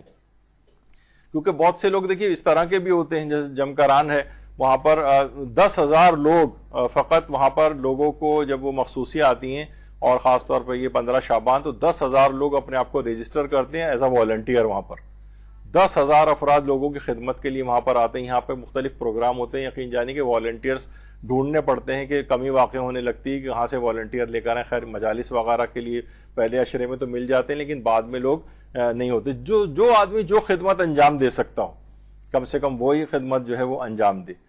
اصل مسئلہ یہ ہے جو آیت اللہ کوہستانی فرماتے تھے کہ غیبت امام زمانہ میں سب سے بڑی بلا اور مصیبت جو ہے مومنین کا اپنی ذمہ داریوں سے لا علمی، اپنی ذمہ داریاں پتہ ہی نہیں کہ کیا ہیں. یہ وجہ ہے کہ عبد القائم شوستری کہتے تھے کہ ایک شیعہ امام زمانہ کے لیے کچھ فرائض رکھتا ہے، اور آیت اللہ سید محمد تقی کی کتاب مکیال المکارم میں جس میں 80 فرائض بیان ہوئے. ہم نے اس کا معرفت امام زمانہ کے نام سے کتابچہ یہاں پر شائع کی ہے سوال و جواب کی صورت میں، اور اس میں ان جو فرائض کی تلخیص کر کے 25-30 کے قریب جو ہے امام زمانہ کے سلسلے میں جو ذمہ داری ہیں اس کے اندر لکھی ہیں، وہ یہاں پر مدرسے سے ملتا بھی. تو بہرحال مکیال المکارم میں 80 فرائض کو انہوں نے نقل کیا جو امام زمانہ کے لحاظ سے جو ذمہ داری بنتی ہے. تو بہت بڑی بلا اور مصیبت یہ ہے کہ لوگ اپنے فریضے کو جانتے ہی نہیں کہ آخر غیبت کے اندر کرنا کیا ہے. اور پھر آیت اللہ سیستانی نے آگے فرمایا ہے کہ آپس میں کینہ اور بغض اور گروہ بندی اور تفرقہ بازی سے اجتناب کریں. اب یقین کیجئے ماہ مبارک رمضان تو ہمارا چلے اس کی حد تک لوگ ساتھ رہتے ہیں، لیکن جب محرم کا آغاز ہوتا ہے، محرم کے آغاز سے اتنی فتنہ پردازی شیعوں کے اندر شروع ہو جاتی ہے، تو اس قدر ایک دوسرے کے خلاف باتیں، آپ پوسٹ اگر کوئی آپ اٹھا کے دیکھ لیں، ہم دیکھتے ہیں معاشرے کے اندر سوشل میڈیا کے اوپر ایک دوسرے کے خلاف، یہ عالم اس عالم کے خلاف، یہ وہ اس کے خلاف، یہ اس کے فین فالوئنگ والے دوسرے کی جو فین فالوورز ہیں ان کے خلاف جو ہے وہ باتیں کر رہے ہوتے ہیں. ایک انتشار، تفرقہ بازی، گروہ بندی، کینہ اور بغض کا ایسا اظہار ہو رہا ہوتا ہے کہ انسان حیران رہ جائے. آیت اللہ سیستانی فرماتے ہیں، اور خاص طور پر انہوں نے کہا ہے کہ محرم کے اندر تو خاص طور پر شیعہ اپنے داخلی جو اختلافات ہیں ان کو بالکل بھی ڈسکس نہ کریں. صرف امام حسین کا ذکر ہو، بس وہ اپنے جو اس لحاظ سے جو اس مہینے کا اور ان دنوں کا جو پروٹوکول ہوتا ہے اس کے تحت یہ آپس میں داخلی جو لڑائیاں اور جو انٹرنل جو کانفلکٹس ہیں ان کو محرم میں بالکل ڈسکس نہیں ہو. رہبر معظم نے بھی جملے ارشاد فرمائے میں، اور آیت اللہ سیستانی نے بھی مدرسہ ہمیشہ ان کی ان دونوں کی پوسٹ کو جو لگاتا ہے ایام محرم کے ابتدائی اشرے میں، اور اس میں احساس دلاتا ہے کہ ان لوگوں نے منع کیا ہے کہ آپس میں تفرقے بازی والی چیزیں کچھ نہ کریں، گروہ بندی نہیں ہونی چاہیے۔ پھر آغا سیستانی آگے فرماتے ہیں کہ زمانہ غیبت میں گمراہ کن شبہات اور تباہ کن فتنوں میں پڑنے سے بچیں۔ گمراہ کن شبہات، دیکھیے اب مسئلہ ہے کہ بہت سارے یوٹیوبرز آ گئے ہیں اور وہ آ کر مجتہدین کے خلاف باتیں کر رہے ہیں، ہمارے عوام جو ہیں سر دھن رہی ہے ان کے اوپر۔ یہ اس قسم کے فتنہ پرداز افراد ہیں، یہ گمراہ کن شبہات ایجاد کرتے ہیں، تباہ کن فتنوں کے اندر لوگوں کو ڈالتے ہیں۔ لوگ بڑا واہ واہ کر رہے ہوتے ہیں کہ دیکھیے فلاں صاحب ہیں، وہ آ کے ایسا فرقہ مخالف والے لوگوں کو اس طرح سے کر رہے ہیں، لیکن وہ آپ کے مجتہدین، آپ کے جو اور ہیں ان کو بھی برا بھلا کہہ کے لوگوں کو ان سے بھی ان کی نگاہ میں ان کی اہمیت کو بالکل ان کو جھوٹے الزامات لگا کر غلط باتیں کر کے جو ہے ان کا امیج، تو وہ فرماتے ہیں زمانہ غیبت میں گمراہ کن شبہات اور تباہ کن فتنوں میں پڑنے سے بچیں۔ اور فرماتے ہیں بدترین فتنہ وہ ہے جو عقائد کو نقصان پہنچائے۔ ایک تو یہی عقائد کو نقصان، امام زمانہ کی حیثیت کو مشکوک کیا جا رہا ہے، ان کو کہا جا رہا ہے تو غائب ہو گئے ہیں، اب تو یہ جو ہے وہ بہت بڑا گیپ آ گیا ہے، یہ کیسے ممکن ہے کہ اتنا بڑا گیپ ہو جائے عوام میں اور امام میں، جبکہ روایات کے اندر آیا ہے کہ یہ خدائی رازوں میں سے ایک راز ہے۔ اور کہہ رہے ہیں جو عقائد، بدترین فتنہ وہ ہے جو عقائد کو نقصان پہنچائے اور لوگوں کو دین سے منحرف کرے اور حضرت امام زمانہ کی ولایت سے منحرف کر دے۔ تو یہ حضرت امام زمانہ کی ولایت سے منحرف جو ہے وہ کیا جا رہا ہے، اور باطل افراد کو ایک رول ماڈل بنا کے جو ہے پیش کیا جا رہا ہے۔ پھر فرماتے ہیں آگے کہ خصوصی نیابت کے دعوے داروں اور شیعہ عقیدوں کے رہزنوں سے بچیں اور متقی اور عادل فقہاء شیعہ کی طرف رجوع کریں۔ خصوصی نیابت کے دعوے داروں، بہت سے ایسے اب آ گئے ہیں، اور دجال البصرہ کے نام سے شیخ علی القرانی، جن کا بھی میں نے تذکرہ کیا تھا، انہوں نے کتاب بھی لکھی دجال البصرہ کے نام سے، بصرے کا دجال۔ وہ اپنے آپ کو امام زمانہ ہونے کا یا ان کا بیٹا ہونے کا دعویٰ کرتا ہے، آج بھی وہاں بصرہ میں جو ہے وہ موجود ہے۔ تو اس قسم کے خصوصی نیابت کے دعوے داروں اور شیعہ عقیدوں کے رہزنوں، یعنی جو چوری کر کے عقیدوں کو لے جاتے ہیں، ان سے بچیں اور متقی اور عادل فقہاء شیعہ کی طرف رجوع کریں۔ جو ادھر ادھر سے افراد، یوٹیوبرز اور بہت سارے ایسے ہیں جس پہ ہمارے استاد محترم بھی اس بات کو کرتے جا رہے ہیں کہ سوشل میڈیا، اب جنگیں سوشل میڈیا پہ لڑی جا رہی ہیں۔ ممکن ہے آپ کو آئندہ جو ظاہر دنیا سے مجتہدین اللہ کی طرف بارگاہ میں چلے جاتے ہیں، تو جانے کے بعد ایک بہت بڑا مسئلہ ایک بعد میں آئے گا، تو جو افراد جتنا سوشل میڈیا پہ اپنا انفلوئنس کر کے باطل افراد کی مرجعیت کو پیش کیا جائے گا آپ کے سامنے کہ بھائی یہ دیکھیے یہ بہت قابل ہیں، یہ بہت قابل ہیں، ان کے یہ اس طرح سے کر کے، جبکہ وہ جعلی ہوں گے۔ تو بہرحال اس سے بڑا اپنے آپ کو بچانا ہے، اور جب بھی انہوں نے کہا ہے کہ متقی اور عادل فقہاء شیعہ کی طرف رجوع کریں آپ، تو یہ آپ کو بچا کے رکھیں گے۔ اور یہ ان افراد کا پورا یہ ہو گیا کہ کس طریقے سے ان کو مشکوک بنا دیا جائے ان کو لوگوں کی نگاہ میں، تاکہ بالکل یہ کٹی پتنگ کی طرح سے ہو جائیں جسے ہر کوئی لوٹ سکے۔ تو آیت اللہ سیستانی نے بڑا تفصیل کے ساتھ اس بات کا حکم دیا ہے۔ اور پھر بہرحال یہ کہ غیبت کبریٰ کے زمانے میں کیا زیارت ممکن بھی ہے امام کی یا نہیں، کیونکہ بہت سارے افراد ایسے ہیں کہ جو کہ یہاں کراچی میں کتنے 15-20 افراد ایسے ہیں کہ جو یہ کہتے ہیں کہ ہماری امام زمانہ سے ملاقات ہوتی ہے، امام زمانہ ہمارے ساتھ ناشتہ کرتے ہیں، امام زمانہ نے یہ حکم دیا ہے، اور لوگ بڑا ان کے پاس اتنے ایسے معتقد۔ ابھی پچھلے حج میں تھا تو ایک صاحب نے مجھے بتایا کہ اتنا زیادہ، ایک عورت بھی ہے جو بالکل اکثر بالکل بے حجاب بھی رہتی ہے، اور اپنے آپ کو کہ جو بھی امام زمانہ اس کو کچھ احکامات پہنچاتے ہیں اور وہ پھر لوگوں کو بتاتی ہے، اور اس کے معتقد ابھی بھی یہاں کراچی میں اچھے دیندار پڑھے لکھے افراد اس کے جال کے اندر آئے ہوئے ہیں۔ تو بہرحال فرماتے ہیں کہ لوگوں کو زیارت ہو سکتی ہے امام کی، لیکن اگر کوئی دعویٰ نیابت و سفارت کرے، مثلا یہ کہے کہ مجھے امام زمانہ نے یہ کہا ہے، یہ حکم دیا ہے کہ میں آپ تک پہنچاؤں، جو اپنے آپ کو درمیان میں اس انداز سے رکھے، اس کو جھٹلانے کا بھی حکم ہے۔ جو یہ بیان کرے کہ میری امام زمانہ سے ملاقات ہوتی، انہوں نے یہ حکم دیا ہے، آیت اللہ جواد تبریزی فرماتے تھے یہی اس بات کی دلیل ہے کہ اس کی امام سے ملاقات نہیں ہوئی، کیونکہ جس کی ملاقات ہوتی ہے وہ بتاتا نہیں ہے، اور جو بتاتا ہے اس کی ملاقات نہیں ہوئی ہوتی۔ تو بہرحال یہ ایک ہے، علماء نے اس کو کہا ہے، آیت اللہ خوئی بھی اس بات کو فرماتے تھے کہ جو غیبت کبریٰ میں امام زمانہ کو دیکھنے کا دعویٰ کرے، البتہ وہ نائب خاص ہونے کا دعوے دار نہ ہو، یعنی اگر صرف کہے کہ مجھے زیارت ہوئی ہے، کسی کو خواب میں زیارت ہو جاتی ہے، کسی کو مکاشفہ ہوتا ہے، وہ نقل کر سکتا ہے، لیکن کوئی حکم احکام یہ کرو یہ نہ کرو یا فلاں چیز ہے، امام نے یہ حکم دیا ہے وہ حکم دیا ہے، اور وہ امام زمانہ کا بال قرآن میں سے نکلنا اور اس طرح کی بہت ساری باتیں جو پہلے مشہور ہو چکی ہیں، تو اس طرح کی باتوں کا کوئی اعتبار نہیں۔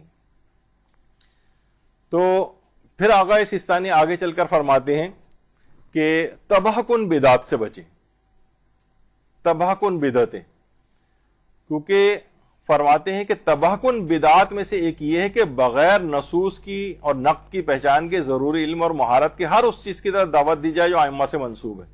فرماتے ہیں جس کا نتیجہ یہ ہوتا ہے کہ احادیث اور نصوص کے نقد اور شناخت کے اصول سے ناواقف لوگ اس شعبے میں مہارت رکھنے والے علماء کی جگہ لے لیتے ہیں۔ یعنی بہت سارے افراد ایسے آ گئے یوٹیوب کے اوپر کہ بس دیکھیے وہ حدیث پڑھ کے سنا رہے، لوگ کہتے ہیں واہ واہ دیکھیے امام کی حدیث پڑھ کے سنا رہا ہے۔ مجتہد کا کام ایک حدیث پڑھ کے نہیں ہوتا، یہ جو ہے نا کوئی سی بھی ایک حدیث کو اٹھا کر اس سے گمراہ کرنے لگتے ہیں، جبکہ اس سے متعارض بہت ساری اور احادیث بھی ہوتی ہیں۔ مجتہد کا کام یہ ہوتا ہے کہ وہ اس بات کی صلاحیت رکھتا ہے کہ اس موضوع پر ساری حدیثیں اس کی نگاہ میں ہوتی ہیں، پھر اس کے بعد وہ ایک نتیجہ نکالتا ہے رجال کی بحثوں کو، اس روایت کی صحت و سقم کو پہچان کر۔ آقا سیستانی فرماتے ہیں یہ تباہ کن بدعات میں سے کہ ایسے افراد جو اس بات کی شناخت نہیں رکھتے، بس جو بھی معصوم کی حدیث نظر آئے دیکھیے یہ آپ کے سامنے لا کے پیش کی، یہ دیکھیے امام تو مثلا نہیں کہہ رہے ہیں کہ مور کا کھانا حرام ہے، دیکھیے آقا سیستانی کہتے ہیں کہ مور کا کھانا جائز ہے۔ بھائی آقا سیستانی کی نگاہ میں فقط ایک روایت نہیں ہے، وہ ساری روایات جو اس سلسلے میں آئی ہیں ان سب کو پرکھنے کے بعد پھر وہ صحیح نظریہ بیان کرتے ہیں کہ امام نے کیا فرمایا ہے اور اس کا کیا مطلب ہے۔ تو وہ فرماتے ہیں یہ تباہ کن بدعتوں میں سے کہ ایسے افراد کو آپ جگہ دے دیں جو اس بات کی صلاحیت نہیں رکھتے، اور وہ ان علماء کی جگہ لے لیں کہ جو کہ اس شعبے کے ماہر ہیں، جو کہ مجتہد سب سے زیادہ ماہر ہوتا ہے۔ تو یہ لوگ آج کل بہت زیادہ ایسے افراد کی بڑی تعریف ہونے رہی ہے کہ جناب وہ دیکھیے وہ آ کے یوٹیوب کے اوپر بیٹھ کے وہ اس قسم کی گفتگو کر رہا ہے اور وہ ہے۔ تو یہ سب دھوکے میں، جب یہ ایسے افراد ہیں کہ جو جہاں جاہل معاشرے ہوتے ہیں وہیں پر یہ افراد زیادہ پنپتے ہیں۔ آپ دیکھیے ایران کے اندر جہاں کے پڑھے لکھے افراد ہیں وہاں پر ان کا نہیں چلا، عرب معاشرے کے اندر جو ہے ان کا چینل کامیاب نہیں ہوا، اور کیا ہوا کہ اردو دان طبقہ اور پاکستان، صرف پاکستان اور انڈیا بھی بہت کم، پاکستان سب سے زیادہ جو ہے ان ایسے افراد سے افیکٹڈ ہو رہا ہے۔ تو بہرحال یہ تباہ کن بدعات میں سے کہ آپ ایسے افراد کو ان علماء کی جگہ دے دیں اور ان فقہا کی جگہ دے دیں جو وہ صلاحیت ہی نہیں رکھتے اس بات کی۔ اور فرماتے تباہ کن بدعات میں سے ایک مسلمات مذہب کا انکار ہے، جیسے امام زمانہ علیہ السلام، ان کا انکار ہونے لگا ہے، بتدریج انکار ہو رہا ہے۔ آپ لوگ سب ہوشیار ہو جائیے، خبردار ہو جائیے، اپنے بچوں کے اعتبار سے، اپنے نوجوانوں کے اعتبار سے اس بات کی وہ رکھیں کہاں جا رہا ہے، کن کی محفلوں میں بیٹھ رہا ہے، وہ کون سے عقیدے اور نظریات لے کر آ رہا ہے۔ امام زمانہ سے لوگوں کو ہٹایا جا رہا ہے، یہ ابھی تک نہیں تھا، یہ اب ہونا شروع ہو گیا ہے۔ تو اس میں بالکل بھی ایسا نہ ہو کہ وہ معاملہ ہاتھ سے نکل جائے اور ایسے افراد کے ہتھے کوئی لگ جائے۔ پھر فرماتے ہیں کہ ظہور کا وقت معین کرنے والوں کو جھٹلائیں کہ اب یہ فلاں تاریخ آ گئی ہے، اب اس میں امام زمانہ کا ظہور ہو جائے گا، فلاں کا، یہ جو اس قسم کے ہیں۔ اور فرماتے ہیں توہمات سے بھی انسان کو چاہیے کہ وہ پرہیز، مختلف قسموں کے وہموں میں لوگ گرفتار ہوتے ہیں، یہ بھی ذمہ داریوں میں سے ایک ذمہ داری ہے۔ اور یہ بھی امام زمانہ علیہ السلام نے خود فرمایا ہے کہ ظہور کا وقت معین کرنے والے جھوٹے، جھٹلایا گیا ہے ایسے افراد کو۔ اب یہ تمام چیزوں کو ذکر کرنے کے بعد آغا سیستانی فرماتے ہیں ان تمام اعمال کے ساتھ انتظار سچائی اور اخلاص کی دلیل ہوگا، اور اگر تقدیر الہی سے اسے زمانے حضور امام زمانہ نصیب نہ بھی ہو تب بھی اللہ انہیں ان لوگوں کے ساتھ مشہور کرے گا جنہوں نے امام زمانہ کا زمانہ پایا اور ان کی اطاعت و نصرت کی ہوگی، اور یہی بہت بڑی کامیابی۔ یہ اللہم صلی علی محمد۔